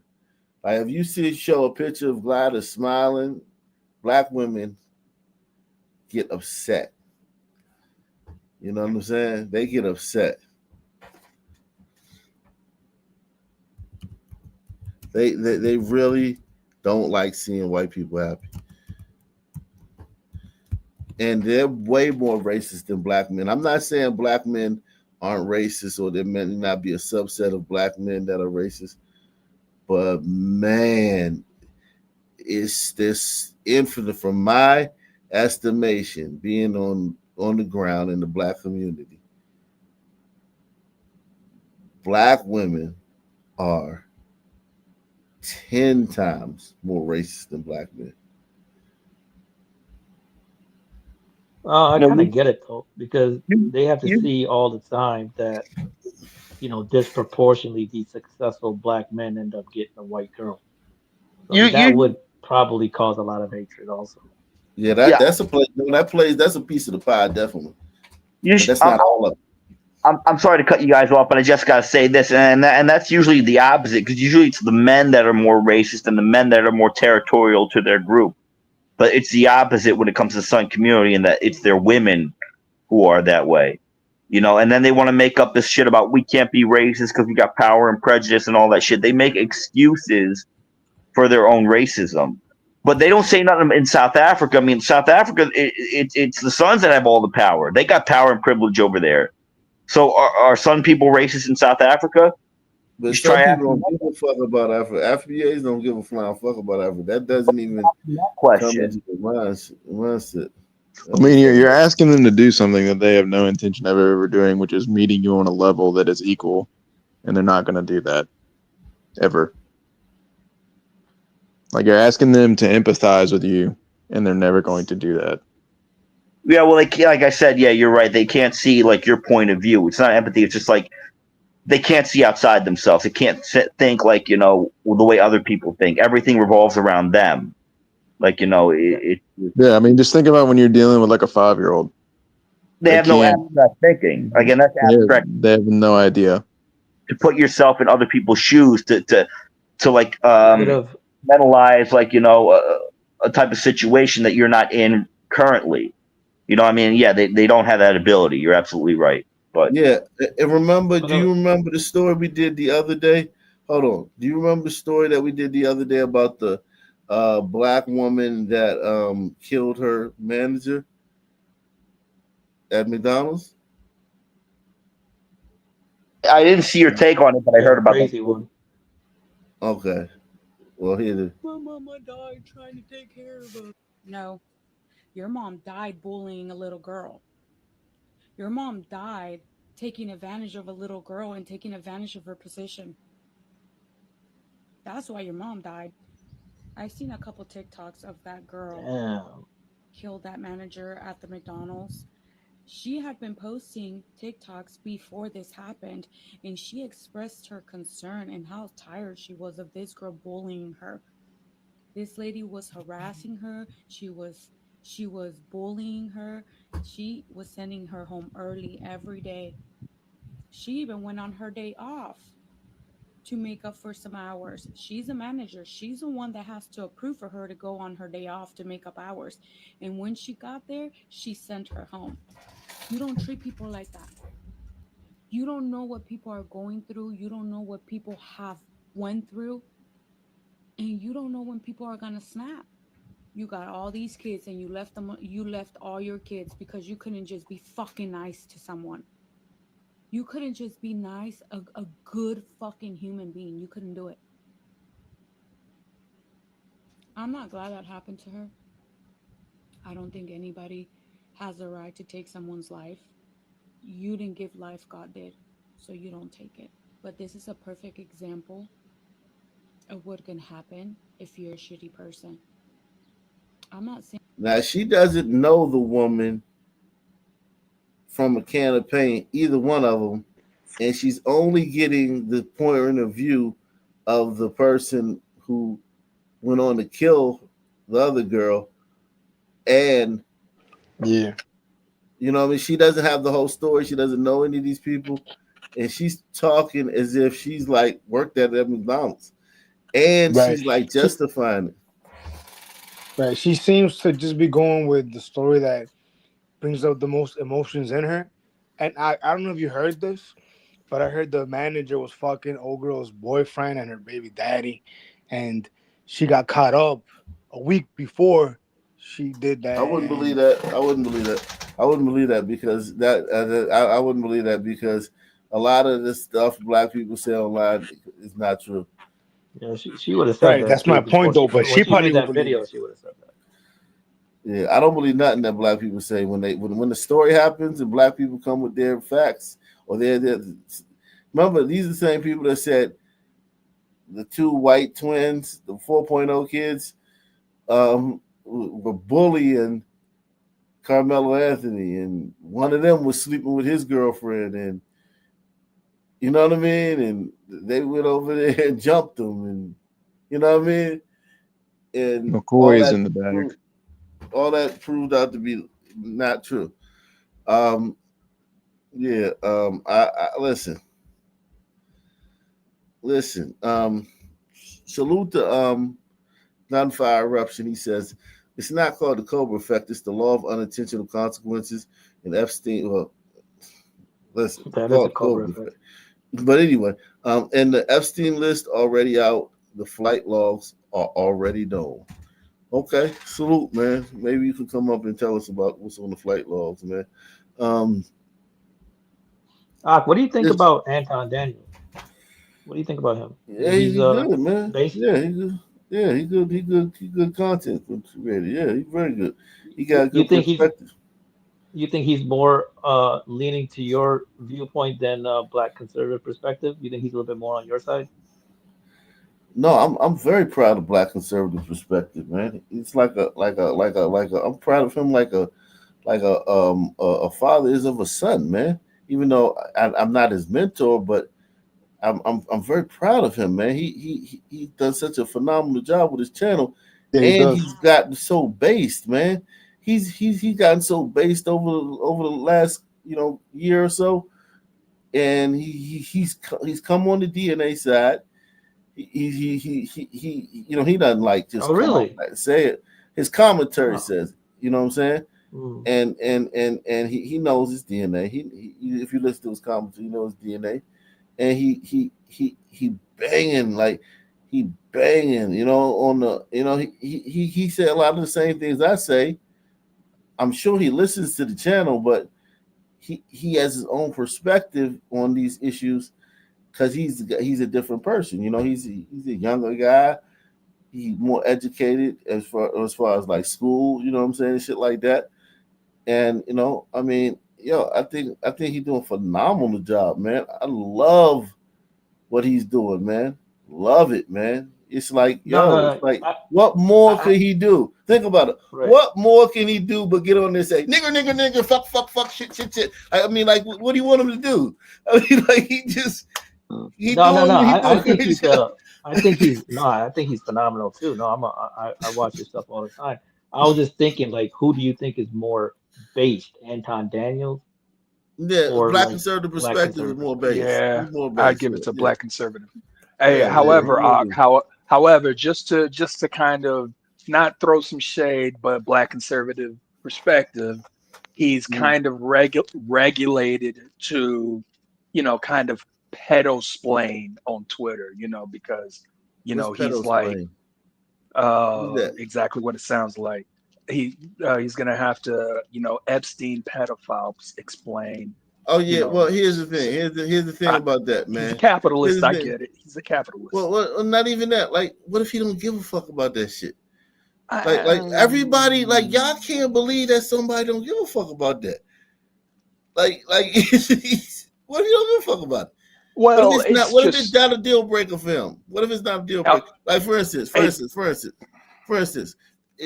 I know dudes that literally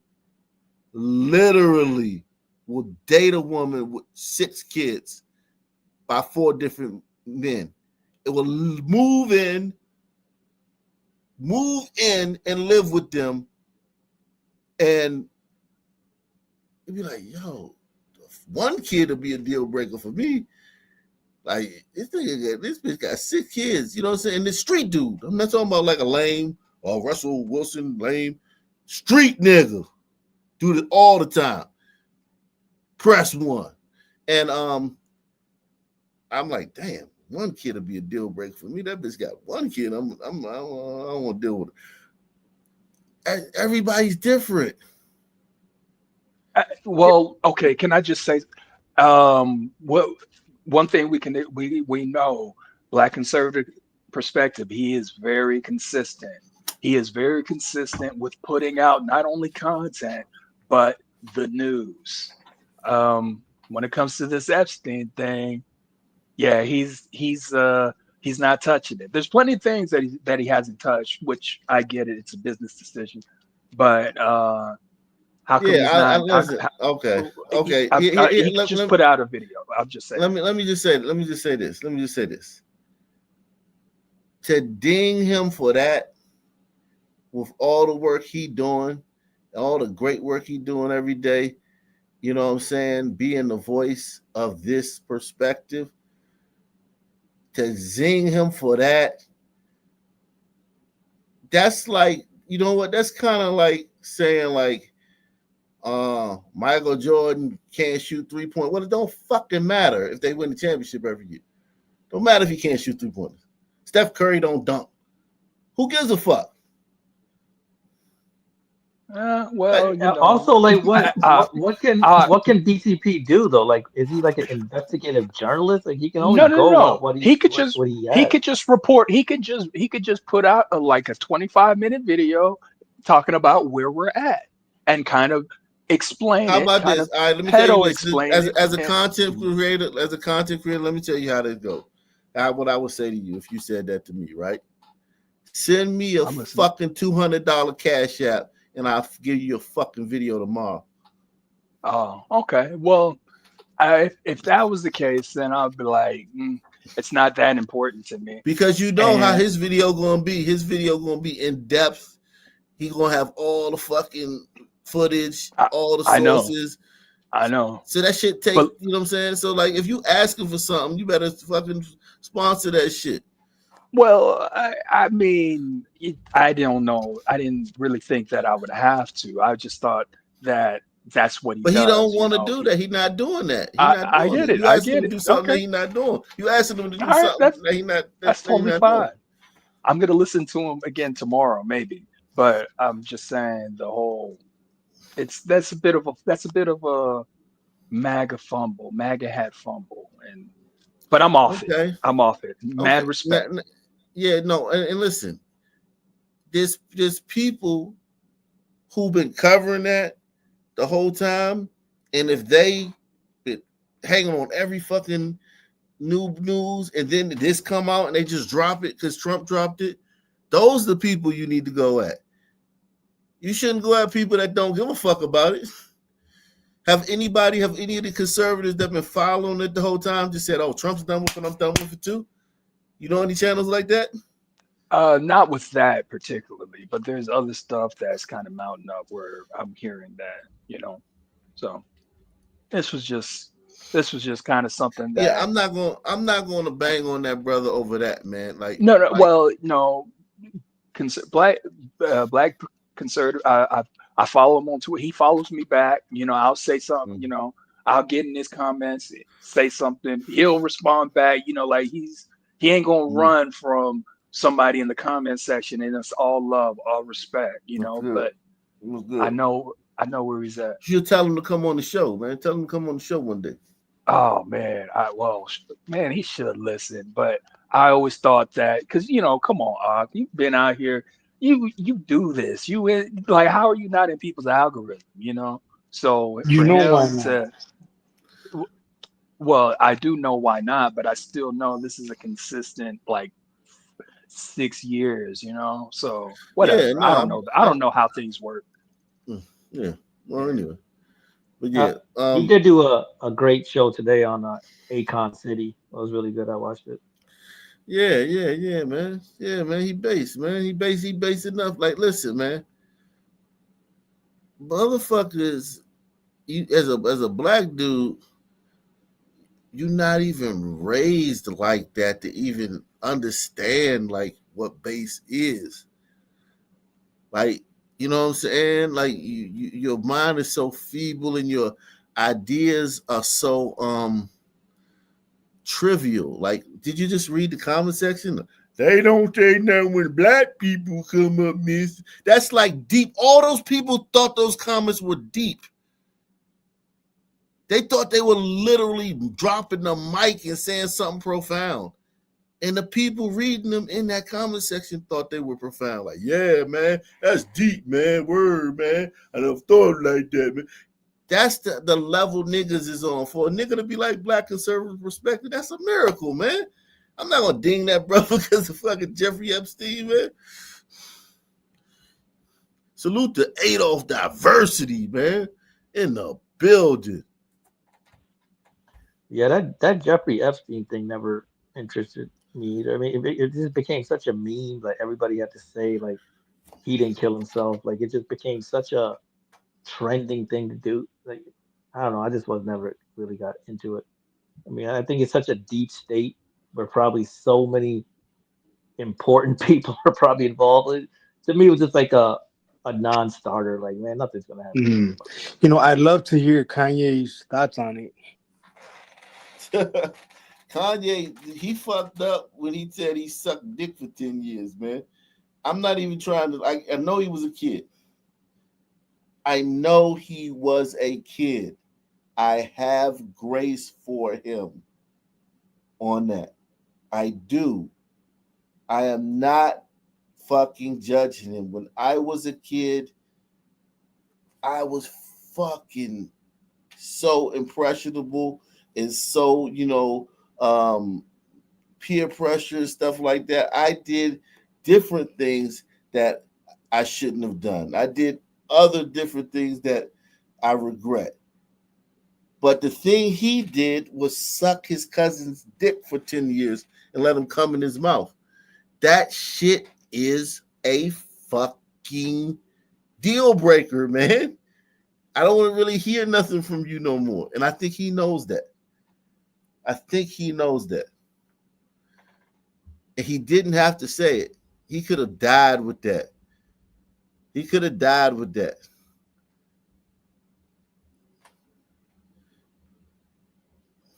But he let it Damn, out. 10 years? Fuck. Some shit. It was a long time. He was sucking his cousin's dick.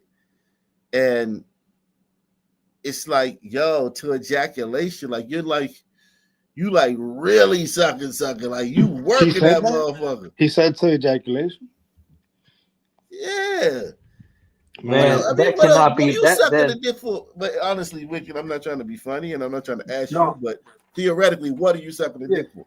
No, but I'm saying, like, I've gotten topped off without the climax sometimes. But what was the goal? Maybe his shit was better than whoever was. Right. Look, I'm just saying, if he literally outright said that just would have been like, take your medication, bro. Nah, ain't no taking no medication because here's the thing. A lot of people would, even if it's about medication, it's still true. It don't make that not true. You dig what I'm saying? You say true things when you're on medication. It's like being drunk. It's like being high as shit. You gonna say something, you know what I'm saying? Like, you know what I mean? Like, say you got a female best friend, right? and y'all, you know what I'm saying, y'all platonic friend, you and friend, and y'all smoke some weed one day, and it's some, man, you get a fucking, somebody put some shit in the weed or some shit, like some fucking PCP or something, and you smoking this shit, and you like, damn, I want to fuck you, come on, you chasing around the room and shit, and then when you come down, you like, oh man, no, that was the PCP. No, the fuck it wasn't. No, the fuck it wasn't. It wasn't the PCP. You know what I'm saying? That was just what was in you.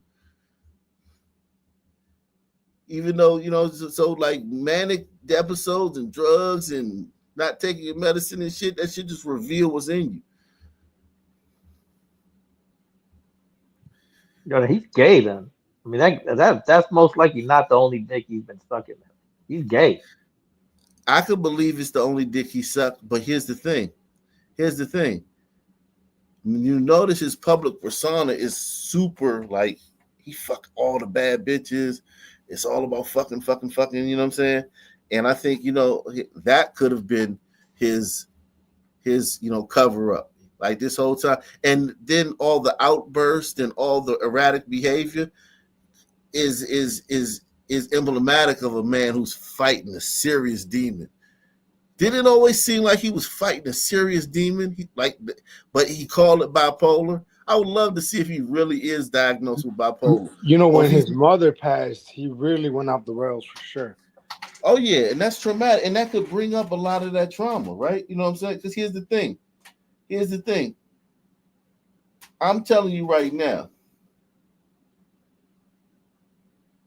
One time I did that. If I did that one time, I would be torn. I would think about it every day. I'd be like, oh shit, I mean, even if it was 30 years ago, this nigga did it for like 10 straight years. Yeah. You know that demon that puts inside of you? Yo, if I did that shit once, you would just see me staring into space and time. I'd be like, oh shit, I'd be thinking about the time I sucked the dick 30 years. You know what I'm saying? Look, if I even thought about it once, I'd be done.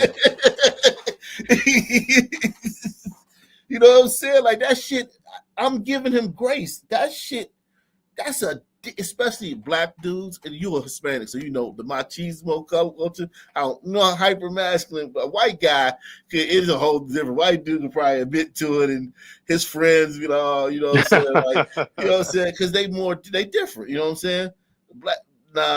There was no grace or sanctuary for him in the black community to unload that. You know what I mean? There was no place for him to, you know, find a confidant or, you know what I'm saying, or work through that. It was just a brick wall. You know what I'm saying? I feel like someone burritos would delete you. Like they probably would delete that if you came up to him with that shit. Yeah, man. I got grace for him, man. But it's just like, nah, we don't hear nothing else from you, dog. You suck dick, man. But with all that said, though, I'm still curious to see what funny shit he would say about this blatant flex of power from the Juice Crew. It is at the end of the day a flex of power. But he already, you know what? He already kind of like started the shit. Him and Kyrie, they, you know how they say, like with a tree, which axe stroke really knocked down the tree? You know what I mean? Like, was it the last one or was it all the ones before it? You know what I mean? So it's like him and Kyrie kind of put a dent on this shit. You know what I'm saying? He kind of like you know, softened the Jews up, man. They was body blows. They was like they worked the body of the Jews, and then you know, the fucking Gaza shit and all that shit was like the knockout punch for the Jews. But yeah, he did enough. He hurt the Jews bad because he mainstreamed what is known as anti-Semitism. No, because I mean, think about all the hits he took. Think about it, like, right? He lost billions of dollars for that shit, and by doing that, it showed people how powerful they are. Right. People was like, oh shit, these motherfuckers, because he forced them to flex their power on him. Because everybody knew they had power, but to see it, like, remember, Kanye lost $1 billion in one day. It's like, God damn, Yeah. hey, that's powerful. Adidas tossed the Yeezys. Remember that when Adidas tossed Yeah, it? yeah. They went to work and like instantly they shut they fucked his pockets. Remember he couldn't bank. Remember they Yeah, made it so was he like couldn't go. they did it all like in 2 hours. Yeah, he couldn't even use banks. Remember, he couldn't put his money in Yeah, banks. they froze all So his shit.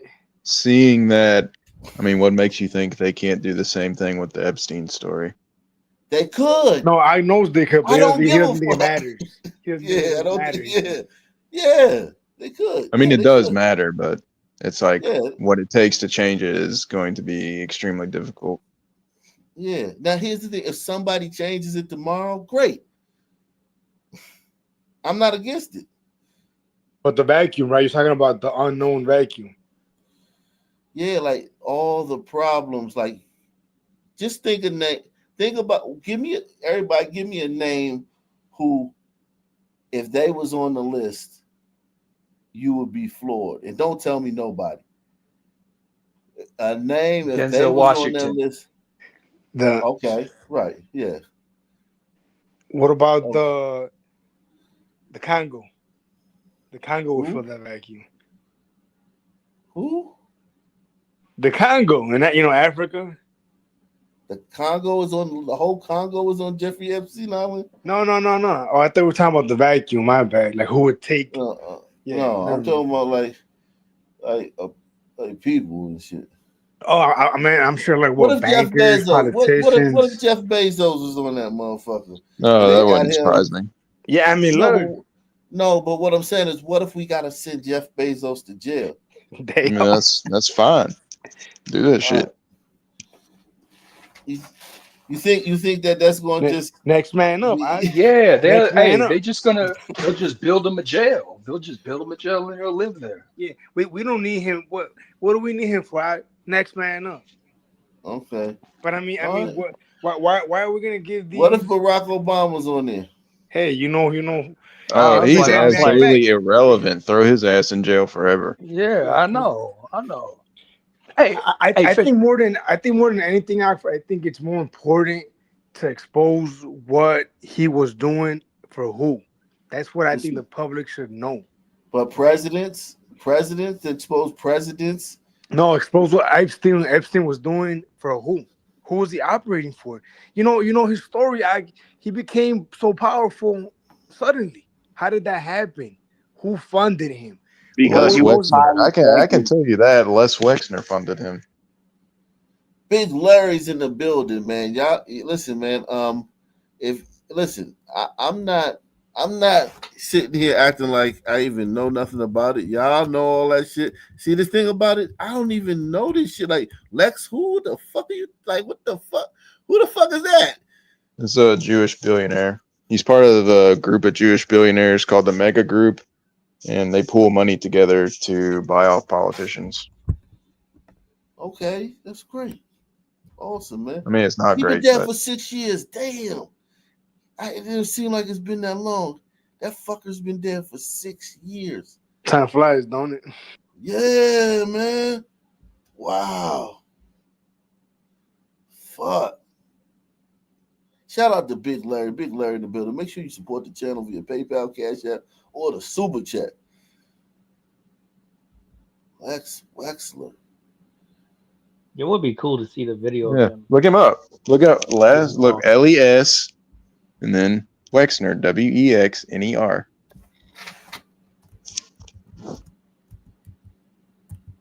I think the question is like, what is their goal, right? That's an important question, right? This guy? Yeah, that's him. So he's the one that gifted Jeffrey Epstein his penthouse or whatever it was in New York. He gave it to him for like $1 or something. Jeez. And so if the stuff I've read is true, Jeffrey Epstein, they were using him kind of as a fall guy and he was creating a bunch of shell companies that these large banks were taking debt off their balance sheets by selling it to Jeffrey Epstein, and he was putting it in these shell companies so that these banks could hide debt and money from taxes and whatever. Because he's got a bunch of shell companies in his name. Who? Lex Wexner? Epstein. So it's about the money. So the money is, like, think about all that money. Like, fuck the girls, right? All this money and who got political contributions from it. Yeah, that shit a lot of powerful people gonna stand in the way of that thing being released, man. Yeah, that's the thing people are interested in, is like, can we actually get somebody in office who will actually take it there and go after the legitimate oligarchy that's running and You know what I destroying think? Let me tell you what I think. I think Trump, when he said that he would go after it, he was on the outside and he didn't know who was on that list. I think once he saw the names on that list and saw the depth of what the potential charges, I'm sure he didn't look at it. I'm sure that he had advisors say, "Look, if this comes out, this powerful person has to be charged with this, this powerful person has to be charged with that, and this powerful person has to be charged with this." You know what I'm saying? Like, and he looked at that and he's like, "No, man, fuck this shit, man. It ain't worth it." No, I mean, they control him. They've always controlled him. He didn't get elected, organically or whatever. His number one political contributor was Sheldon Adelson. And Sheldon Adelson said his only goal in life is to be a good Zionist.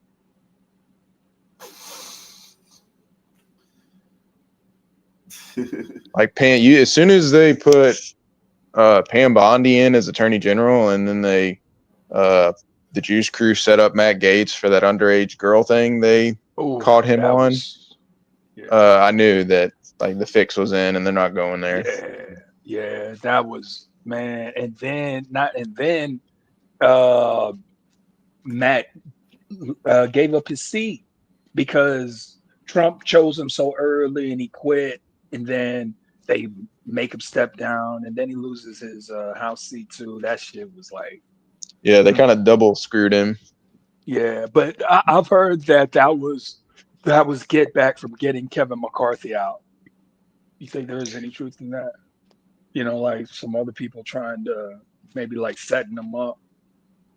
Well, I mean, the whole thing was this this Juice Crew guy, I can't remember his name, it's like something Green, in Florida, was giving out driver's licenses to underage girls, and he got this underage girl to go hook up with Matt Gaetz, and she used a fake ID. And then the Jews were like, yeah, hey, that girl that we know that you've been talking to and you sleeping with, yeah, she's 15 or 16 or whatever. So how about you keep your mouth shut? Yeah, because he was all about, like, he doesn't, as far as I know, he hasn't taken any APAC money, and he was going to like seriously look into this stuff, and they weren't going to have that. Yeah.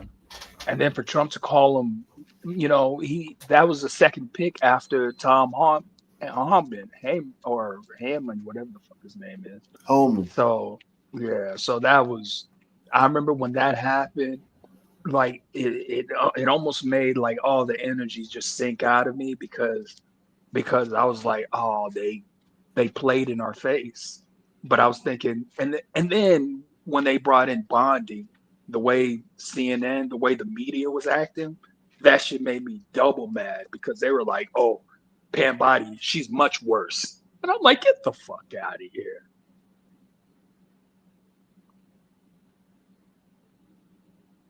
Yeah, I mean, everybody Trump's put into office is an avowed Zionist. Like, they've captured, Even all of the relevant people. What about Gabbard, Fish? What do you think about her? Yeah, she's not moving the needle at all. She already flipped the script and is on board with everything about like pro-Israel. Don't talk about Epstein. She obviously got a talking to. Seems like they got no choice but to push for this anti-Semitism speech. Seems like that's their next goal. Why not? I mean, yeah, that's what I was saying. Why not? I said that like Everybody last hates year. I said that last year that they're going to try to pass laws to make it so that you can't talk about them the same way you can in Europe.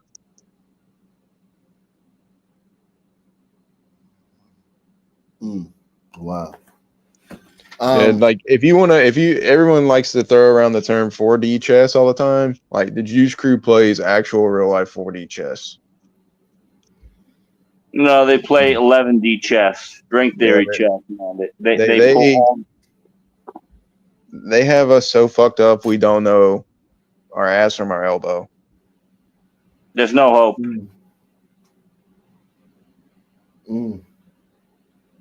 Oh wow, rapper killed.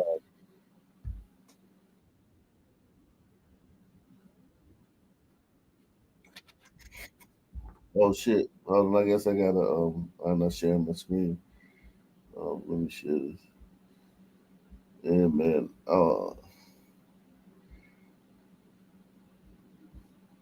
Man.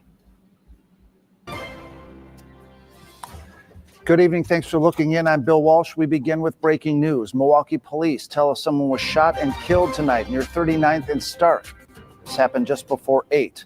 All we know right now is that the victim was 44 years old. No word about what may have led up to the shooting. No arrests have been made as police continue to search for possible suspects. We will give you any updates both on air and online at cbs58.com. Police are also investigating a shooting that killed 2 and injured 3 others near Water in Michigan on Friday night. One of those killed, a man who was well known in Milwaukee's nightlife and entertainment scene. Our Catherine Merck spoke to some of his friends about the larger-than-life man who became a victim of the city's gun violence issue. You can see bullet holes on the windows near where Antoine Hogan's, known as Tweezy, was shot and killed near this popular spot to go out. It was like any other Friday night, according to his friends. He was working when eventually he was in the wrong place at the wrong time. It was a good friend. He was not supposed to go. They did not supposed to do that to him. Not him. Those who knew the Milwaukee rapper, promoter, and owner of Hookahs by Tweezy gathered outside of the business on Saturday. The party atmosphere reflected a man who was constantly in the middle of Milwaukee's nightlife. We lost young Tweezy, who is a legend in the city of Milwaukee. Definitely a pioneer with music, business, and just overall being a pillar. If you ask his childhood friends, we grew up on a playground on 14th and Chambers. He wasn't the type to run into trouble. Bubbly guy, bright, loud, fun, funny, just positive, super positive all day, every day. Around midnight on Saturday, police responded to this scene where Tweezy was shot near Water in Michigan. A 30-year-old, a 32-year-old, a 34-year-old, and a 39-year-old were taken to the hospital. It's unclear which other person died. As Tweezy's friends play music and mourn his loss, they're left wondering how someone so uplifting could become a victim of crossfire on the streets of Milwaukee. I wish to God he would have just turned around. Just turn around, let them see you. Let them know it's Tweezy. They might have would have not did it. Milwaukee police are looking for unknown suspects. Anybody with information is asked to contact the department or call Crime Stopper. Wow. Wow.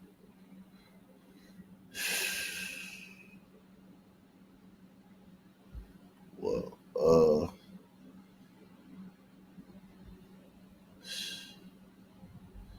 damn, Tweezy. Killed Tweezy, man.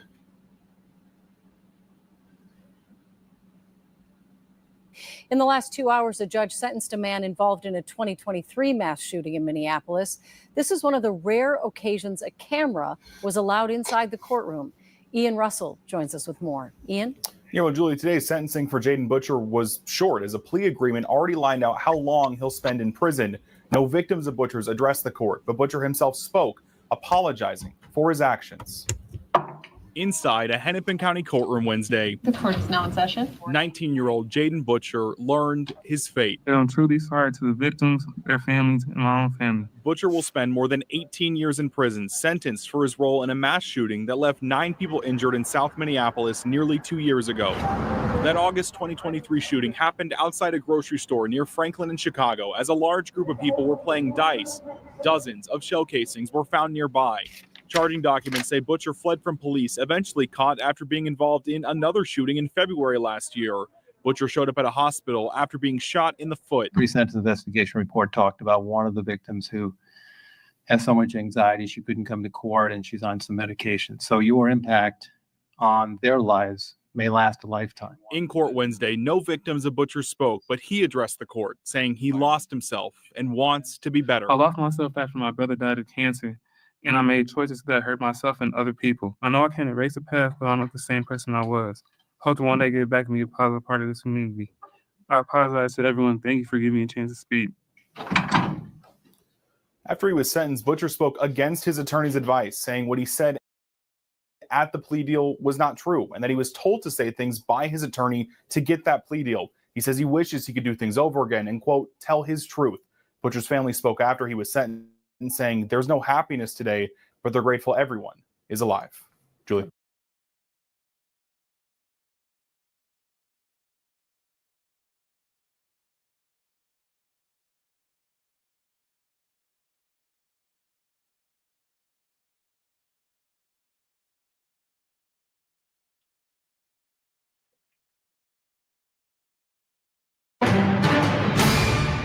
Also breaking right now, a trial date just set for former Alabama basketball player Darius Miles. And Miles is charged with capital murder in connection to the shooting that killed Birmingham mother Julia Harris back in 2023 in Tuscaloosa. And we've just learned that the trial date is set for December 1st for Darius Miles. The former Alabama basketball player's attorney, Mary Turner, believes, unlike the trial for his co-defendant, Michael Davis, this trial could last at least 2 weeks. The state, though, hasn't said how long they expect it to take. ABC 3340's Mary Barron has the details. I don't expect it to take any less than a week. After that, it's no way to tell. Darius Miles is now set to come before a Tuscaloosa County jury starting the 1st of December. The former Alabama basketball player is facing capital murder charges in connection to the shooting death of Jamia Harris near the University of Alabama campus back in 2023. Miles, however, has pleaded not guilty, claiming self-defense, but a judge previously denied his request to dismiss the case.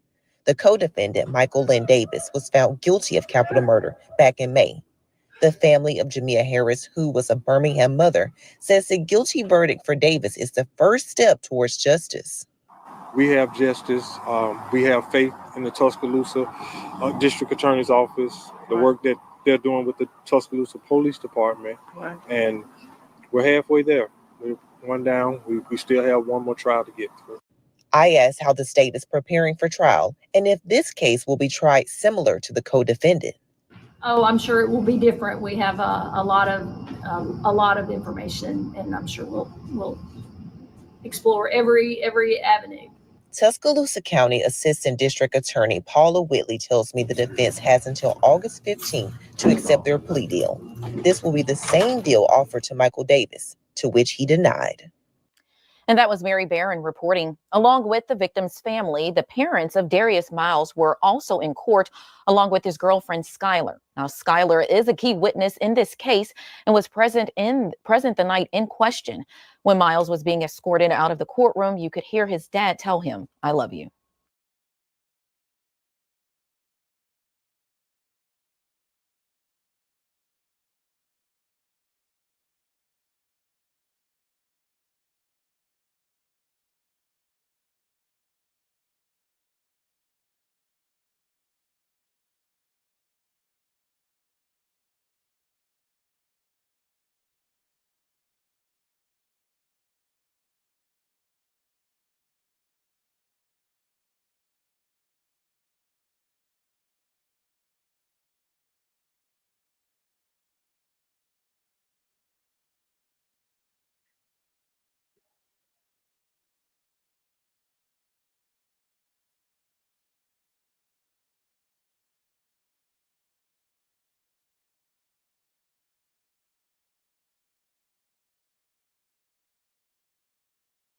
Is he gone? Hello? Oh, he's back. And he's muted.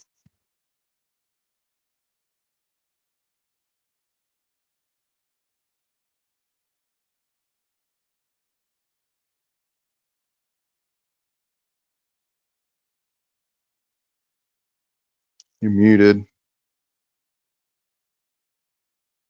Yeah, I'm muted. Okay, yeah, we're back. We're back in effect with a mass in the tech.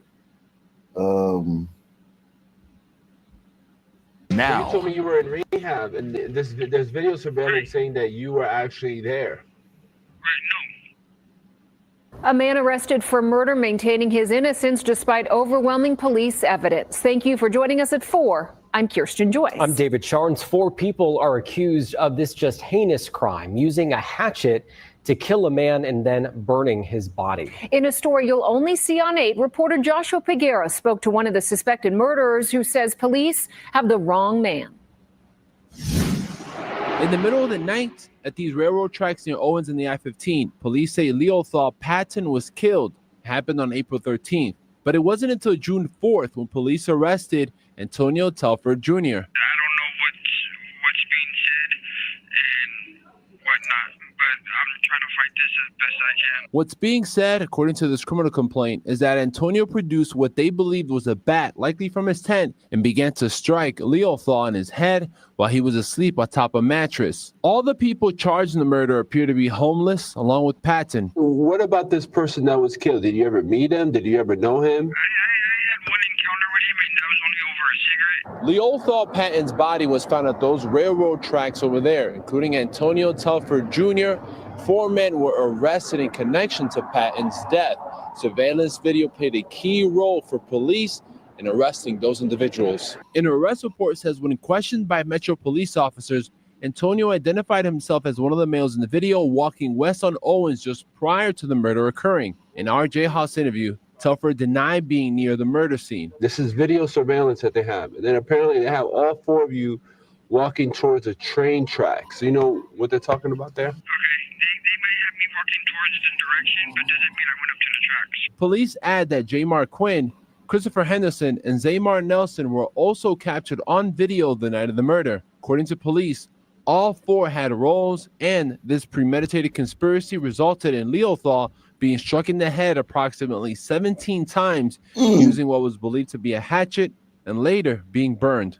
All 4 men are also facing conspiracy to commit murder charges. Reporting at the Clark County Detention Center, Joshua Peguero, 8 News Now. And right now, all 4 men accused in this murder are in custody without bail.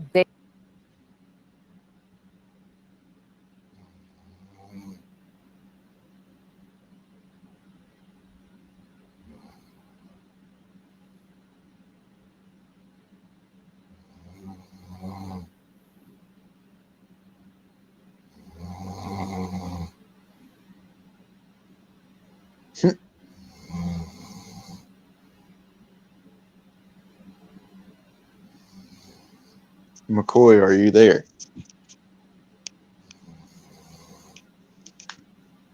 Oh, yeah. Oh, shit. I thought I was still in the back. No, you're on stage, bro. Oh, man. That's what's up. Dude, Man, drop the knowledge, man. Let us know. Yeah. Oh, no. So I'm talking about so Curtis Yarvin, and remember, I'm like somebody who don't know shit. But from what I was told, they said that like the idea that he created, because you know, he's a lot of people I don't know. I guess this guy has books. He has a lot of writings and things like that showing the world that he believes in. And they compared it. They said the best way to think about it is the movie RoboCop. So basically, it's like everybody's living in certain bureaus with a heavy police presence. Damn near a police state. I don't know how long this guy's been. I don't know how long it's been a thing, but I was really hoping that you knew. That way you could just kind of, explain that shit in 30 seconds. That way I can understand. Well, I mean, I've heard his name before, but I've never listened to any of his content. I've listened to it, I don't know now. if I don't know if he has. I mean, other people's content, but this guy really has books. One thing that I saw funny. He was recorded getting up out of a taxi, like walking, just looking so awkward when he got out of the taxi, and then people noticed him, and so they kind of started following him, trolling him a little bit, and then they said, "How here you go. Here's some quarters for you. Go ahead and pick them up." And as he's crossing the street, they're throwing quarters and pennies at him. I was like, man. Do you know what Palantir is? Yeah, I'm familiar with Palantir. I know that Palantir is Peter Thiel and that other homosexual that he's with. I know that's like their baby. But help me understand that. Isn't that what? Okay, they say that the White House, the government, it's moving too slow, so they want to kind of update it with like some AI.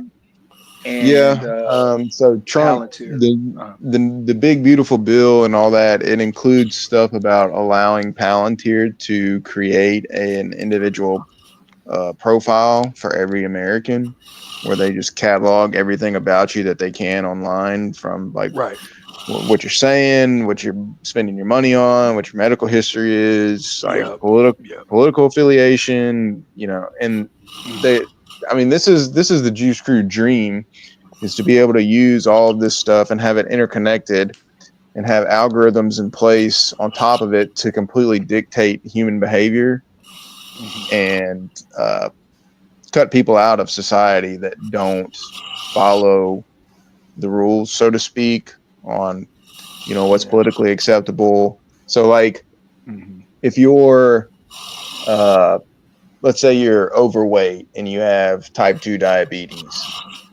the way they want it set up is like, you go to the store, right? The algorithm knows your bank information, your medical records, and where you're going. And you go into the store and you're fat and you've got type 2 diabetes and you go to buy some sodas and some candy. Well, the algorithm is not going to let you make that purchase, because it's going to dictate your behavior and decide that you are a net negative on society because you're overweight and you're costing money through the medical system and you have type 2 diabetes. That's like a very rudimentary example, but do you see what I'm saying? But I get it. Yeah. I mean, that kind of sounds like China today, modern day China, right? Or is that not? Yeah, I think they do something along those lines. I don't know if it's that far gone, like that advanced. Well, no, it's not that far gone, because they kind of do what they deem is best interest for their people. They're not sitting here looking at what's best interest for our people and everybody else, where they're in best interest for our people and our property, so yeah, I know they do it for like political dissent. I don't know if it's so far down the rabbit hole to where like they control what you can buy at the store for food and stuff like that. But I know if you say dissenting stuff online, like post videos or comments about, I didn't like that the CCP does this, or they want to seize my house and build some new structure. Like, I know they get you in trouble for that, but I don't think it's so far gone to where they're, forcing you to lose weight, or they're forcing you to go to, this whatever education class. That's something else they want to do, is they want to set up a system where you get rewarded for participating in online material, like courses, classes. So like, if you watch this 5-part series on why the Holocaust was the worst thing that ever happened in humanity, we're going to give you some tokens so that you can then go to the store and get the approved food product. That's some of the stuff I've been listening to from like these think tanks, and you can find a lot of their material online, and they post a lot of stuff to YouTube. It's on, like, their videos will have like 500 views or something, But this is the kind of stuff they talk about. Getting So everybody on the grid, monitoring every single thing you do. so how close are they with because it's fair to say that countries like Germany, they're gone. They've fully fallen, right? I mean, I wouldn't. I don't like to say like anything is too far gone to be saved, but Okay. they're definitely like the EU, the head of the EU, that woman. I can't. Her name something The weird, but one she. Talmud Yeah, is law she gets lady. up. Yeah, she says Europe is based on the Talmud or whatever. It's like that's really Yeah. bad.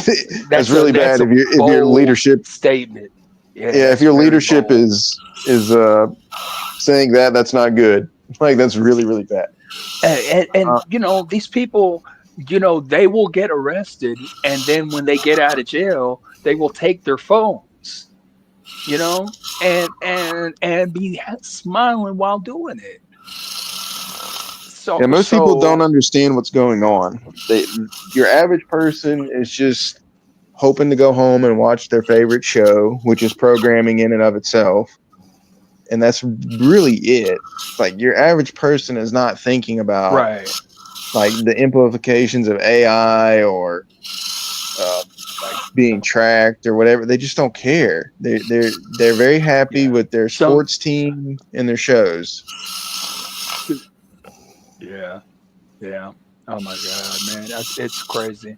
I mean, now don't get me wrong. I like my shows. I even like my sports ball sometimes. Uh, but it's really hard.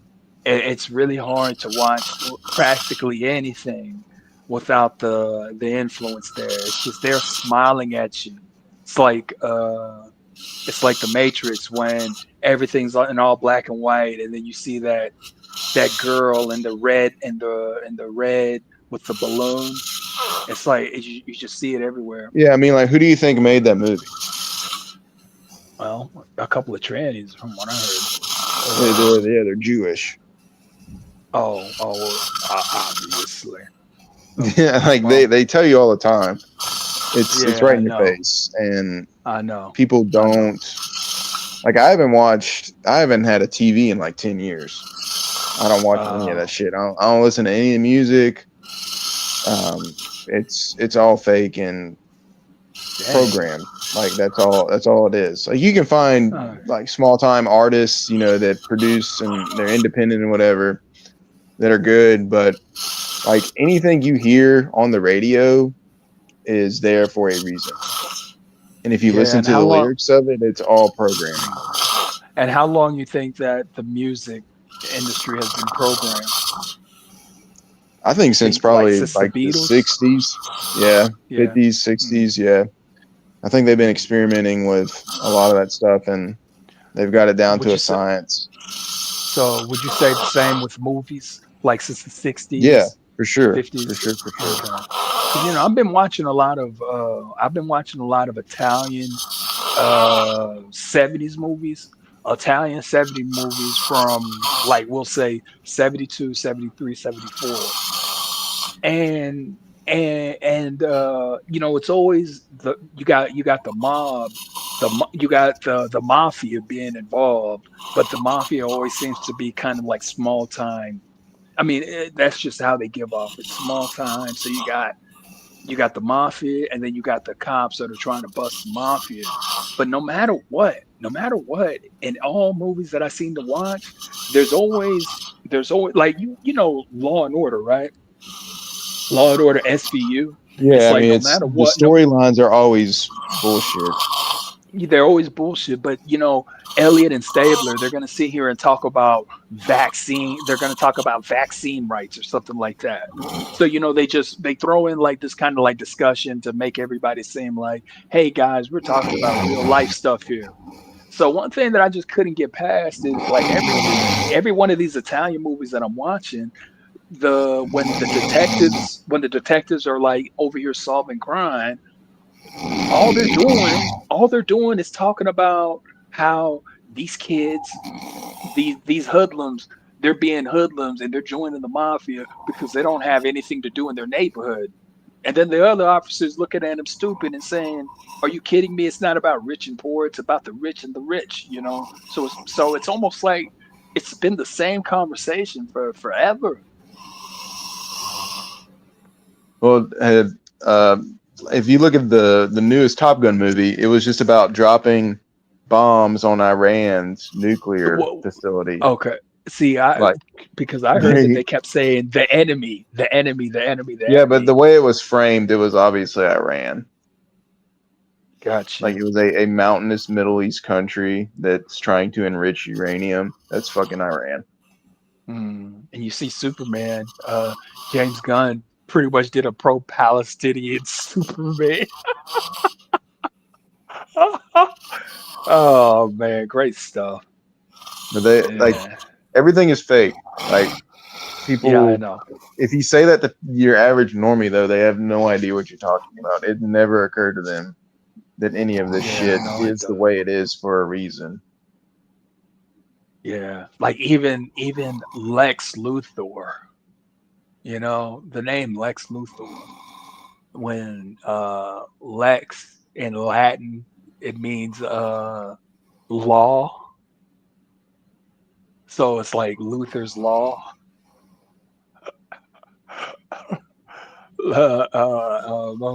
Luther's law is Superman's arch enemy. Kind of sounds like just like Martin Luther. Huh? Yeah. The P. Diddy thing, his mentor, I guess you could say, was Clive Davis, the Juice Crew executive that was over him. And he's been busted paying radio stations. I can't remember, there's a term for it, but he was paying radio stations to play his songs from his production company. And you can't do that. But they do that for a reason. For one, it makes them more money because ultimately the songs become popular. But they're trying to get the programming out to as many people as possible. And it's never occurred to anybody that, the stuff I'm listening to from Katy Perry about kissing girls or Sabrina Carpenter about being a whore, like this actually a giant apparatus that's trying to push this onto me so that I behave in a way that's destructive. That's never occurred to the majority of people. So Fisher, let me ask, how do you navigate in a world like that when it comes to raising children? I mean, you just got to be willing to tell them no, and you got to be very, very present in what your children are doing and learning at school, and you have to be able to make a ruckus when things are not. Because your wife is not going to be, as adamant about it, right? She's just going to be like, why you pay attention to this and that so much, and why you're overthinking it or you're being paranoid. But it's like it's going to be a lot of work. Yeah. And there's always a chance that it's not going to work out, and your kid's going to end up going through some weird sexual phase or some sort of self-hating. Whatever, like there's always a chance. You just have to be constantly committed to paying attention to, like what kind of stuff are they bringing home from school to write about or whatever. Yeah. Hey man, but going back to the whole Netanyahu thing, so you think he's gonna skate? You don't think that this dude is gonna be at least get a regime change in Israel? Not at all. No, not at all. Didn't they just drop the charges on him? Because Trump was saying that they should drop the charges on him. But they didn't drop the charges. That was just Trump saying some shit. I thought things were still going. Let me the look real indictment quick. already happened. Yeah, because they drew up the indictment before he went to war. It's like the day before, the day after he went to Trump supposedly dropped those nukes or whatever. And then days after that, that's when his trial started. And then that's when Trump was sitting here talking about they need to drop this case immediately or whatever the.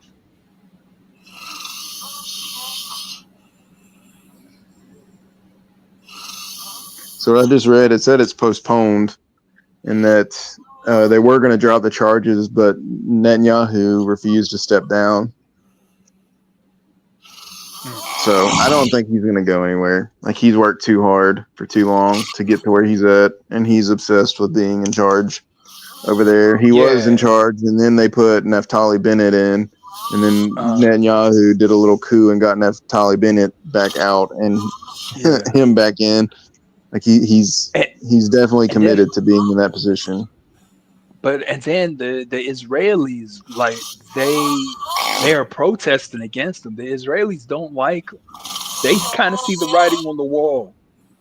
Well, yeah, they're scared that he's gonna push the envelope too much and then get all of them killed.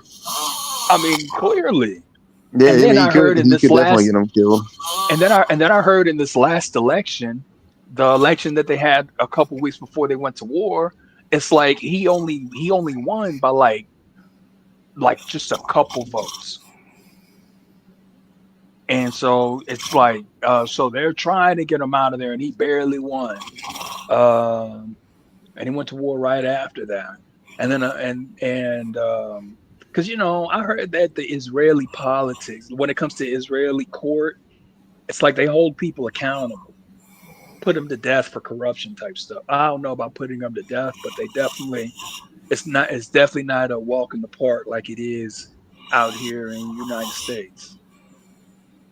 There's a big, I mean, depending on what you believe when you read, like, I'll read stuff on Jerusalem Post or Haaretz or like JPC or whatever it's called. Damn, he just like, do you see what he's doing right now? He's like almost convulsing. That's sleep apnea. That's weird, yeah. Yeah, man.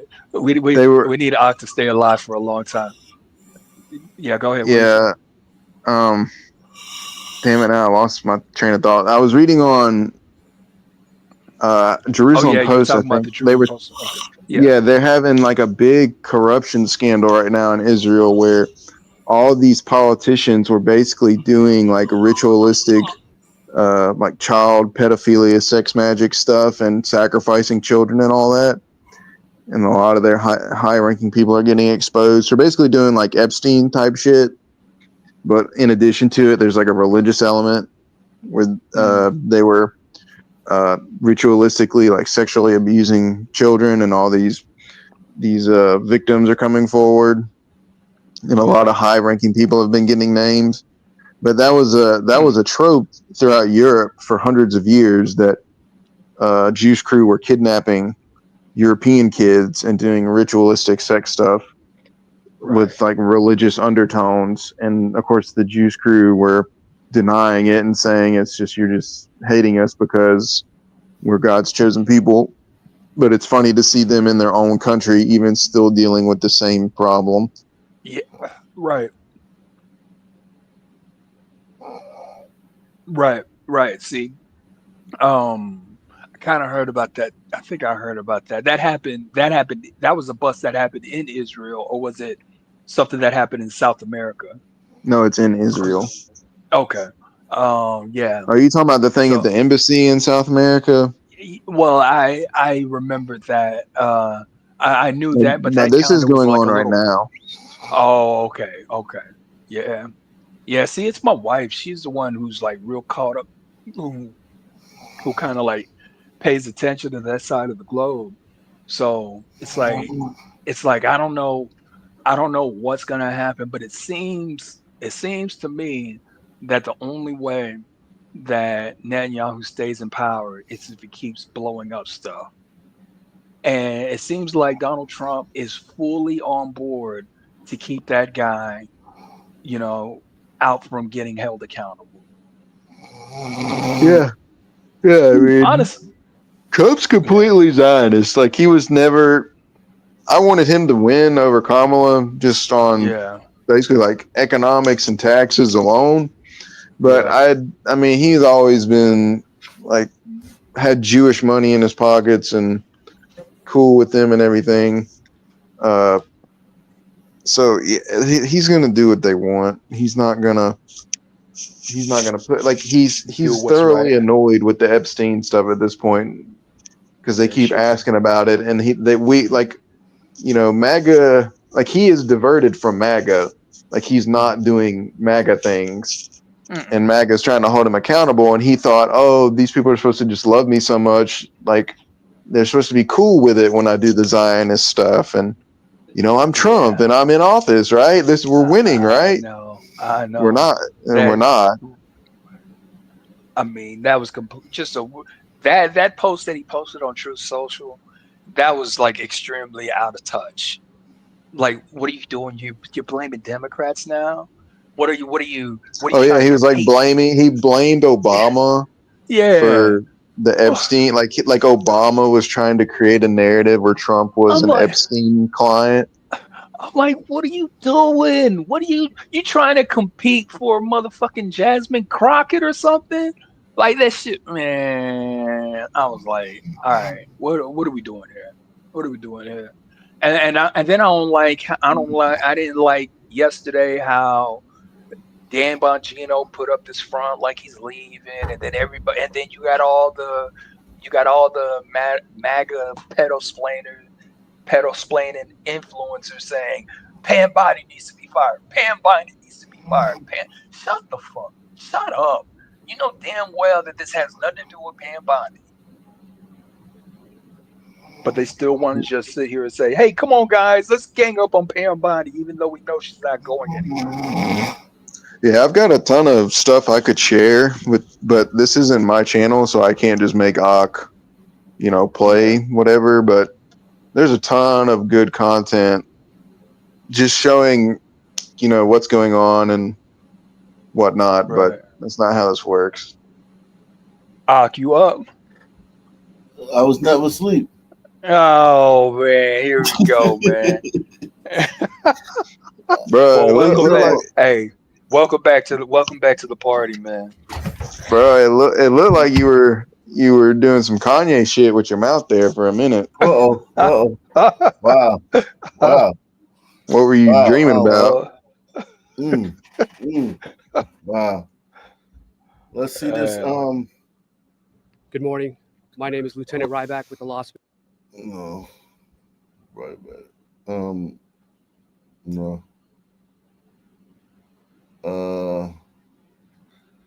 Yeah, I guess no. You want to talk about it? Let me see. Although 7-year-old Jamal White is now safe, they got him, y'all. There are still unanswered questions, including who exactly was responsible for abducting him Friday night. Milwaukee police now saying they arrested a 25-year-old man near 39th and Lloyd, the same place where Jamal had been located Saturday. Police telling 12 News that 25-year-old was arrested in connection with Jamal's abduction, which triggered a statewide Amber Alert just before midnight Friday. We don't have any information to give to say, this is what happened and that what happened. Doorbell camera footage from Friday showing that moment near 61st and Eustis. A small child can be seen riding a bicycle before a white Jeep Renegade turns around, following the young boy. Jamal's aunt telling 12 News that 4 masked men holding guns took the boy. Pass out flyers. We are passing out flyers everywhere.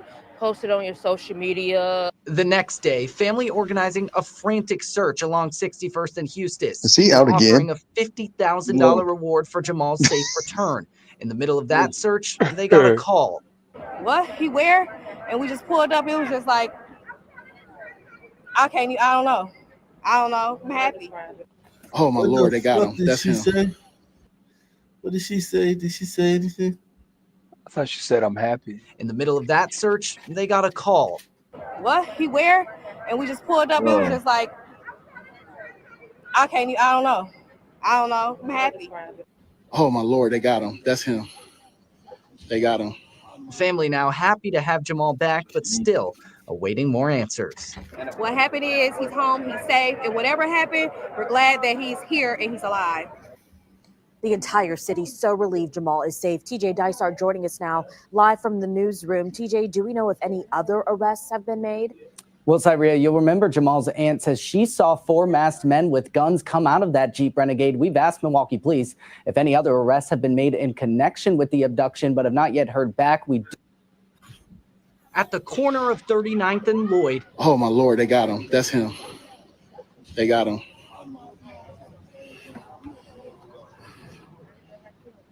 They got him, y'all. An entire Milwaukee community on edge for nearly 24 hours. Now at That's a rough looking crowd, but even with this being a rough looking crowd, they still look better than Philly chicks, man. That's crazy. That is absolutely crazy. Yeah,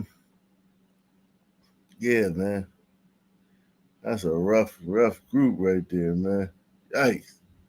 It's now at ease. 7-year-old Jamal White taken at gunpoint Friday night, safe. We was just all together, just not even 2 whole hours ago. The community came through and we found him safe and sound, alive.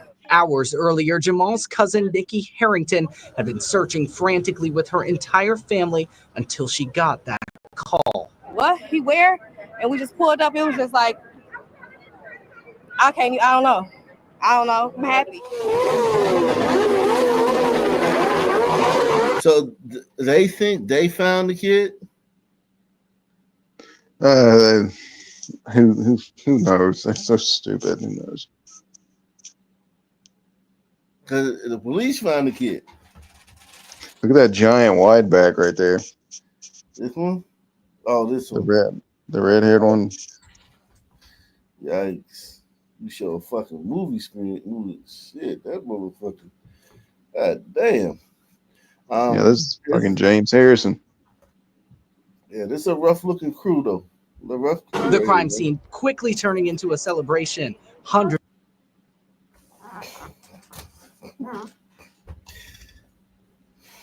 So this is the Amber Alert, right? The whole fucking city was on alert looking for this kid. And he's black. And the white cops got him. Yeah, those apes in that comment section earlier were talking about, nobody cares when a black kid was missing. Hundreds of people packing the block, wiping away tears of joy. Even a group of motorcycles revving their engines in celebration. Many of them watching on as the little boy reunited with his family. He came standing right here. And I said, "You okay, cousin?" He looked at me. He said, "Yeah." I said, "Okay." And they took him to the car. And then I saw the lights down here, and I'm like, I don't know what's going on down there. Community activist Vaughn Mays immediately began streaming on Facebook Live when he noticed the large police presence. Yeah, they saying that he's found. I'm trying to confirm. Moments later. Oh, my Lord, they got him. That's him. They got him. Capturing the moment all of Milwaukee had waited for on camera. They got him, y'all. I pulled up over here, and I physically saw the family, got confirmation from them. And I physically saw them put him into a vehicle. He was okay. He got checked out by medical that was on scene, and it was it from there. Police have still yet to release any information as to the circumstances of Jamal's abduction, but family just happy to have him back. He's seen all of us there. We all got to see him. We all got to say, "We love you." He seen we all was there. Yeah. So he looked at us and we said, "You okay, cousin?" And he said, "Yeah." Community, while thankful for law enforcement, also giving credit to one another for bringing Jamal back to his family. Super grateful for the city, the citizens of the city that's been assisting, searching, sharing posts, trying to help track down the car. This has been the work of not only law enforcement, shout out to them, but the vigilance of the citizens. We don't play about kids here in Milwaukee. I know we have a lot of negative connotations, but when it comes to stuff like this, people usually show up and show out, and I'm proud of my city today. TJ Dysart joining us. So they think they're the reason that the kid was found. That they all got together and stood over there at their place. That's deep, man. Sounds very, very, very interesting. Did anybody thank the police? What? No. It's fuck the police. No, I'm saying, like, seriously, like, did y'all hear it? Because I might have missed it. No, No. nobody said thanks to Didn't. police. Nobody. They It's like the probably will police say weren't some shit even like, they weren't even there. Like they just act like they're invisible. I should have been there sooner, in fact. That's what they gonna say. What Yeah, took y'all so long? yeah. It was a white kid. They would have. They'd have found him If it was a white kid. Yeah, found him. They'd have found him. If it was a white kid, they would have found him before the car turned the corner. The police would have been out there.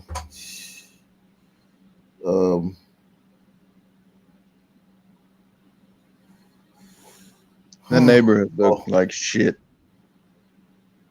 Oh yeah. It looked like Haiti. Yeah.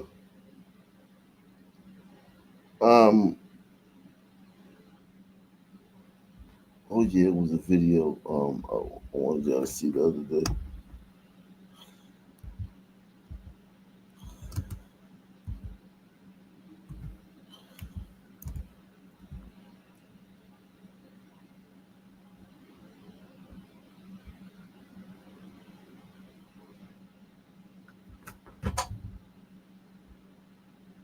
Nobody wins when the family feels. I've designed a revolutionary approach called the Credit Champs Business Mentorship. This is not just a course, it's your map to a brighter financial future. With this mentorship, not only will you learn to repair and leverage your personal credit, but you'll also dive deep into the world of business credit. I just don't understand how many different versions on how she ended up deceased. I got murder, suicide, I got someone shot, I know it ain't police shot her because it'll be blocked out down the street, so ain't no police shot her.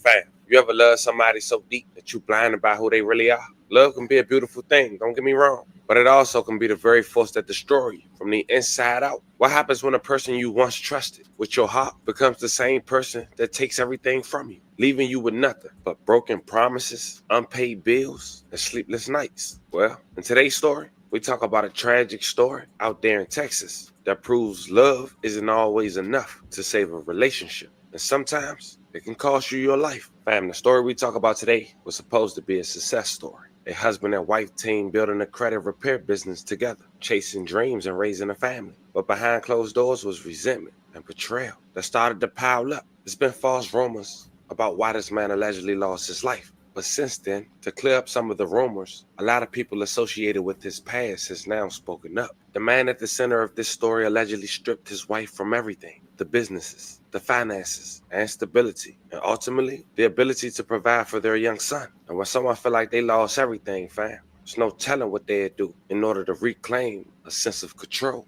But like my mother always told me, you your biggest example. Apply that to anyone you come across. If a person got X amount of kids and don't take care of them, if you have one with them, don't expect nothing different. And that pretty much apply for every lesson in life. So before we go over this one, I want you guys to remember, I don't give you no angle. I just give you the story. So with that being said, make sure you like, comment, and subscribe. We'll jump right to it. Friday, July 11, 2025, on a scorching July afternoon, officers responded to a hair salon on S. Cooper Street around 10:15 Friday morning for a shooting where a man sat in a barbershop chair getting a simple haircut. His life came to a violent end at the hands of the very woman he once called his wife. And moments later, she turned the firearm on herself. Now, before we get to this point, let's take it back 24 hours prior. Fam, meet William Todd Austin, 37 years old, from Arlington, Texas. For his occupation, he do credit repairs. Designed a revolutionary approach called the Credit Champs Business Mentorship. This is not just a course, it's your map to a brighter financial future. With this mentorship, not only will you learn to repair and leverage your personal credit, but you'll also dive deep into the world of business credit, learn the nuances of structuring your business, discover strategies to secure up to $150K in funding, and even understand how to buy vehicles in your business name without any down payment. In case we haven't met yet, let me share a bit about me. I've founded multiple businesses, navigated the challenging waters of credit, both personal and business, and mentored countless individuals like you to financial success. I remember when I was just starting out, much like some of you. The world of credit seemed like a dense forest with no clear path. My past mistakes loomed large, and the myriad of business structuring choices only added to the confusion. But through the years of experience, research, and some hard lessons. Now, Todd allegedly had 9 kids. He was once married to a woman named Timon Michelle Williams until they recently got a divorce and the settlement that was in his favor in court. Hours before Todd had went to his local barbershop, he went to Facebook and said the following: "Fixing your credit should be your main priority. It can literally change your life." What little did Todd know is that hours later he would be met by his ex-wife, and it wouldn't get exposed until after the tragic event on why she decided to go to that local barbershop, take his life before taking hers. Nonetheless, at around 10:15 a.m., the CEO of Credit Champs had went on the 7800 block of South Cooper Street to get his shape up from his mentioned salon and spa Galleria in Arlington, Texas. Once sitting in the chair, his ex-wife allegedly stormed inside the business, shot him multiple times while sitting in the chair, leaving Todd DOA. May he rest in peace, and love and condolences to his family. Before shortly after, Timo allegedly returned the gun on her. May she rest in peace, and love and condolences to her family. A dude was getting his hair cut, and a woman came in and shot him, and while he in the chair while he getting his hair cut. So,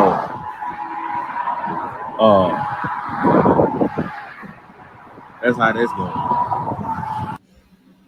Wow, I mean, listen, sisters are wilding out nowadays, man.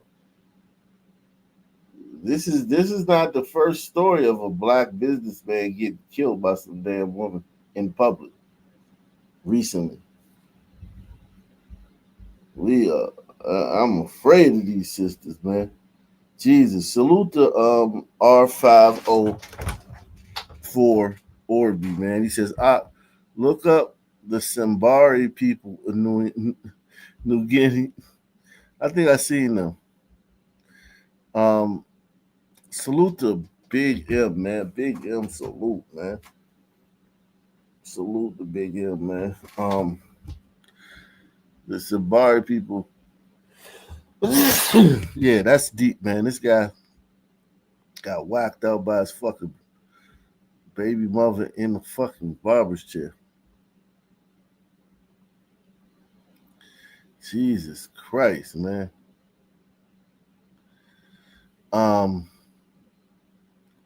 Sisters ain't playing with us no more. They not playing no more. Nah, they ain't playing. They're the men that they all wanted to be. Look at this nigga. Here's how you get your whole family charged with felonies. He's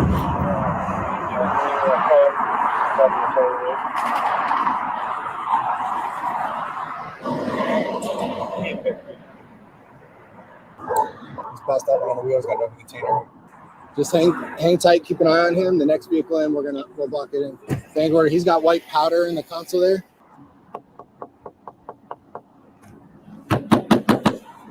Open up.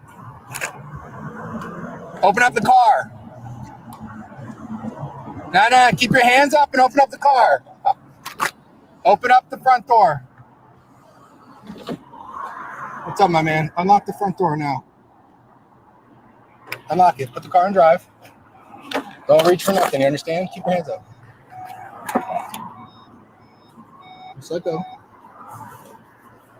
Come step by the car for me, my man. You have any weapons on you? No, sir. All right. Turn around for me. Turn. I just want to make sure you don't got any weapons on you, okay? No. Oh, we go. I don't Whoa, man.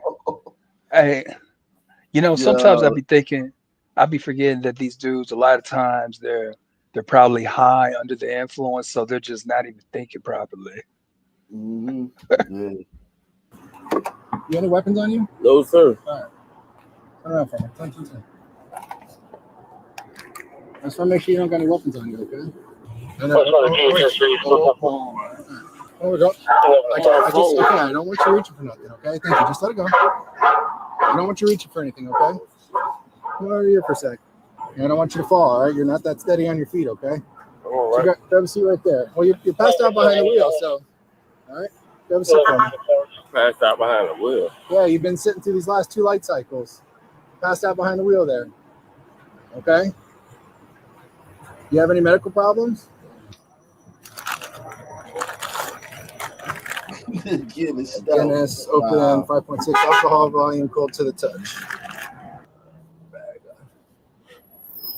57. Right there in the console. Multiple bags. So you don't have a valid driver's license? What's this suspended for? It's a ticket. For tickets? Okay. Whose vehicle? Mom. Your mom's? Okay. How much you had to drink today? Anything from last night. I can't hear you. Anything from last night. What's in the car? Well, that thing's half drank and cold. It's definitely not from last night. What? A beer? Yeah, the beer that's in the console. Yeah, probably from the passenger. Okay. I've explained to you basically how we've got to where we're at, okay? You were behind the wheel there for 2 light cycles. All right, you have an open container of alcohol in your car. You have some narcotics in your car, all right? But on top of that, you have some bloodshot glassy eyes, okay? You were unsteady on your feet getting out of the vehicle, all right? These are indicators to me of impairment, all right?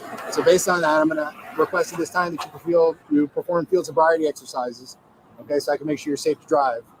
I ain't finna drive. My mom right there, she can take the damn car. Okay, well, we're past that right this second, All right, okay? yes, Right now, we're dealing with what we're dealing with. Yes, sir. Come over here to this line for me. All right, you may begin.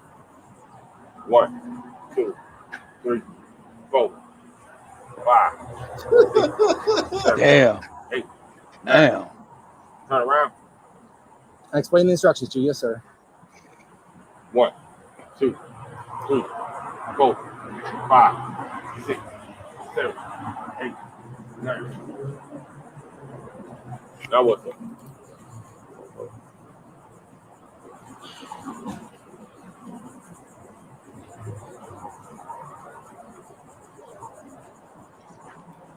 Go ahead and turn around for me. All right, I'll show you right back.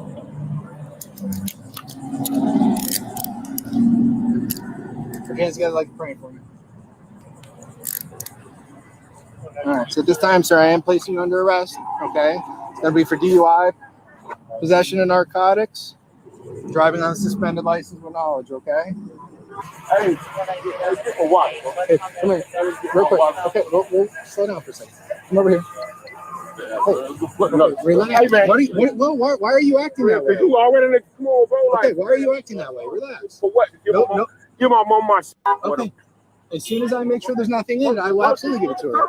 Okay, well, relax. Relax. You could have did all that already. You go on my pocket, bro. Do what you want to do with it. Relax. You relax. Bitch, you got my hand up in the air. You put your hands in the air. You got my shit in the air. Straight up. Okay, then put your hands down. Okay. There you go. Okay, nobody did that. You did it. He tried to like brutalize himself, man. Yeah. Jesus I don't know. Christ. I don't know, man. Niggas are something else, man. All right, here, turn around real quick so I can count this money out to you, and then you can tell me if you want to give that over to them. Give it to him, Joe. It don't matter what it is. Just get it. Well, I have to count it and verify it, okay? You always, I don't want to even see it. Just get it. Okay, well, it doesn't work that way. Well, I don't work the way what you talking about. Then this will go to the county jail. Well, they'll keep it. Go ahead. Well, do what you got to do. Well, I don't want to keep it. I want to give it to your family. family. Well, but do what you you got to do. Thank you, then. You ain't. Go ahead. Do what you going to do. $907, okay? Yeah, you own. Which one's mom? You are? What did he think? Well, I see him do everything that you do. Did y'all videotape that? Of course. I want to see. They said he didn't do anything. Man, look at that. Babies ain't do nothings. Like, I can't even believe that they came in so hostile. Like he had a gun to his back or a knee to his neck. Yeah, but like, how would they know that he didn't do anything when they weren't there? I guess because they see him Which walking one's one direction. You are? What did he do? Well, I see him do everything you asked him to do. Did y'all videotape that? Of course. I want to see still that. recording. I didn't No see him worries. stumble or anything. Okay. Well, you don't know how to conduct field sobriety exercise, number one. Okay. So you don't know what we see. I've seen him done Number several one. times. Okay. Number two, you also don't see the large amount of drugs in the car, or the fact that his driver's license is suspended with knowledge, or all the other things going on here today that you didn't see, sir. So respectfully, What? back up, back up. Hey, back up, back up, back up. Back up. I'll tase you right now. Back up now. You're making it worse. Back up You're making it worse. right now. You're making it Back worse. up. Got him on the ground. Go Back ahead, up. go ahead, y'all. I'm not gonna tell you again. Back He's up. back. Why you Get keep off the saying scene he's now. back? He's back. Right now. He's still standing back up, and he's not charging him. What the fuck? Stay off the roadway. Leon, back up. Nobody is coming towards you. You just gotta stand back Leon, up. back up.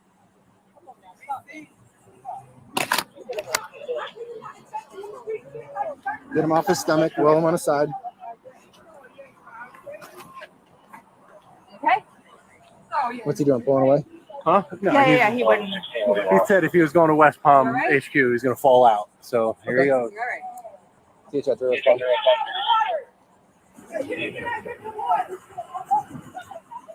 Start a supervisor out this way. Change it to a signal 1 with a 1015, and start us medics, please. No, we're not going to give him anything. No, we're going to have medics come check him out. Just keep him in a recovery position on the side. Okay. That's all. Sir, if you don't stop, you're going to go to jail. Hey, put your hands behind your back. Put your hands behind your back. Put your hands behind your back. Put your hands behind your back. Put your hands behind your back now. No, we're done. Put your hands behind your back. Let me drop. You are under arrest. Let me get my wife. Put your hands behind your back. Let me get my wife. Back off him now. Back up. Put your hands behind your back. Back away from me right now. Back. Stop. Touch me. Stop. Stop. Cut it out. Man, this is wild. Let go of my now. West Palm Service for you, please. We're fighting 3. Okay, calm down. Stop. Put your hands behind your back now. You gotta put out. Can I do it? You don't have to do that. I can do it. No, you're not going to punch me. I'm not trying. Put your hands behind your back. I will. Let me get up and do it. Now. Let me get up. Put your hand behind your back now. Let me get up and do You're not it. doing nothing. Put your hand behind your back now. Hey, Shakar, come on. Get off my hand. I'm not on your hand. What the fuck are you talking about? 856. Yeah, 2454. Exactly. Calm down. No, Calm down. I'm cool with you. Stop manhandling me. Let's go. Can you help me, please? Let me go. Let me go. Can look my pants and everything showing. Chill out, bro. Like, Hey, what the fuck? He started pushing on me and mommy. yeah, but it don't matter. Shit over it, man. There's no need to manhandle me. You know I bet your wife cheating on your fucking ass. We'll play for 3 to 10. Let him handle me. I'm here. I'm here. I'm asking, can he handle me? I'm here. Can you tell him to stop? Battery Leo. Battery Leo. Signal 1. Good up, baby. He's going to be 15 for battery on him. So, I didn't battery nobody. yeah. Okay. Don't why y'all Get him in do the this? car. My son look like you do everything y'all ask me for what? Hey, we're getting you up. Get him out. Get him in the car. Anybody have problems? You have it for too? Yeah. Byron, right? Oh, he was almost gone. I just didn't like my son. I know. Listen, my man, you were given plenty of warnings to back up and stop. You bought this one. I deserve it. Right here. I deserve it. Yeah, I got a couple scratches. You punched me once. We're good. The driver, Byron, was charged with driving while license suspended, refusal to submit DUI testing, DUI, and possession of a controlled substance without prescription.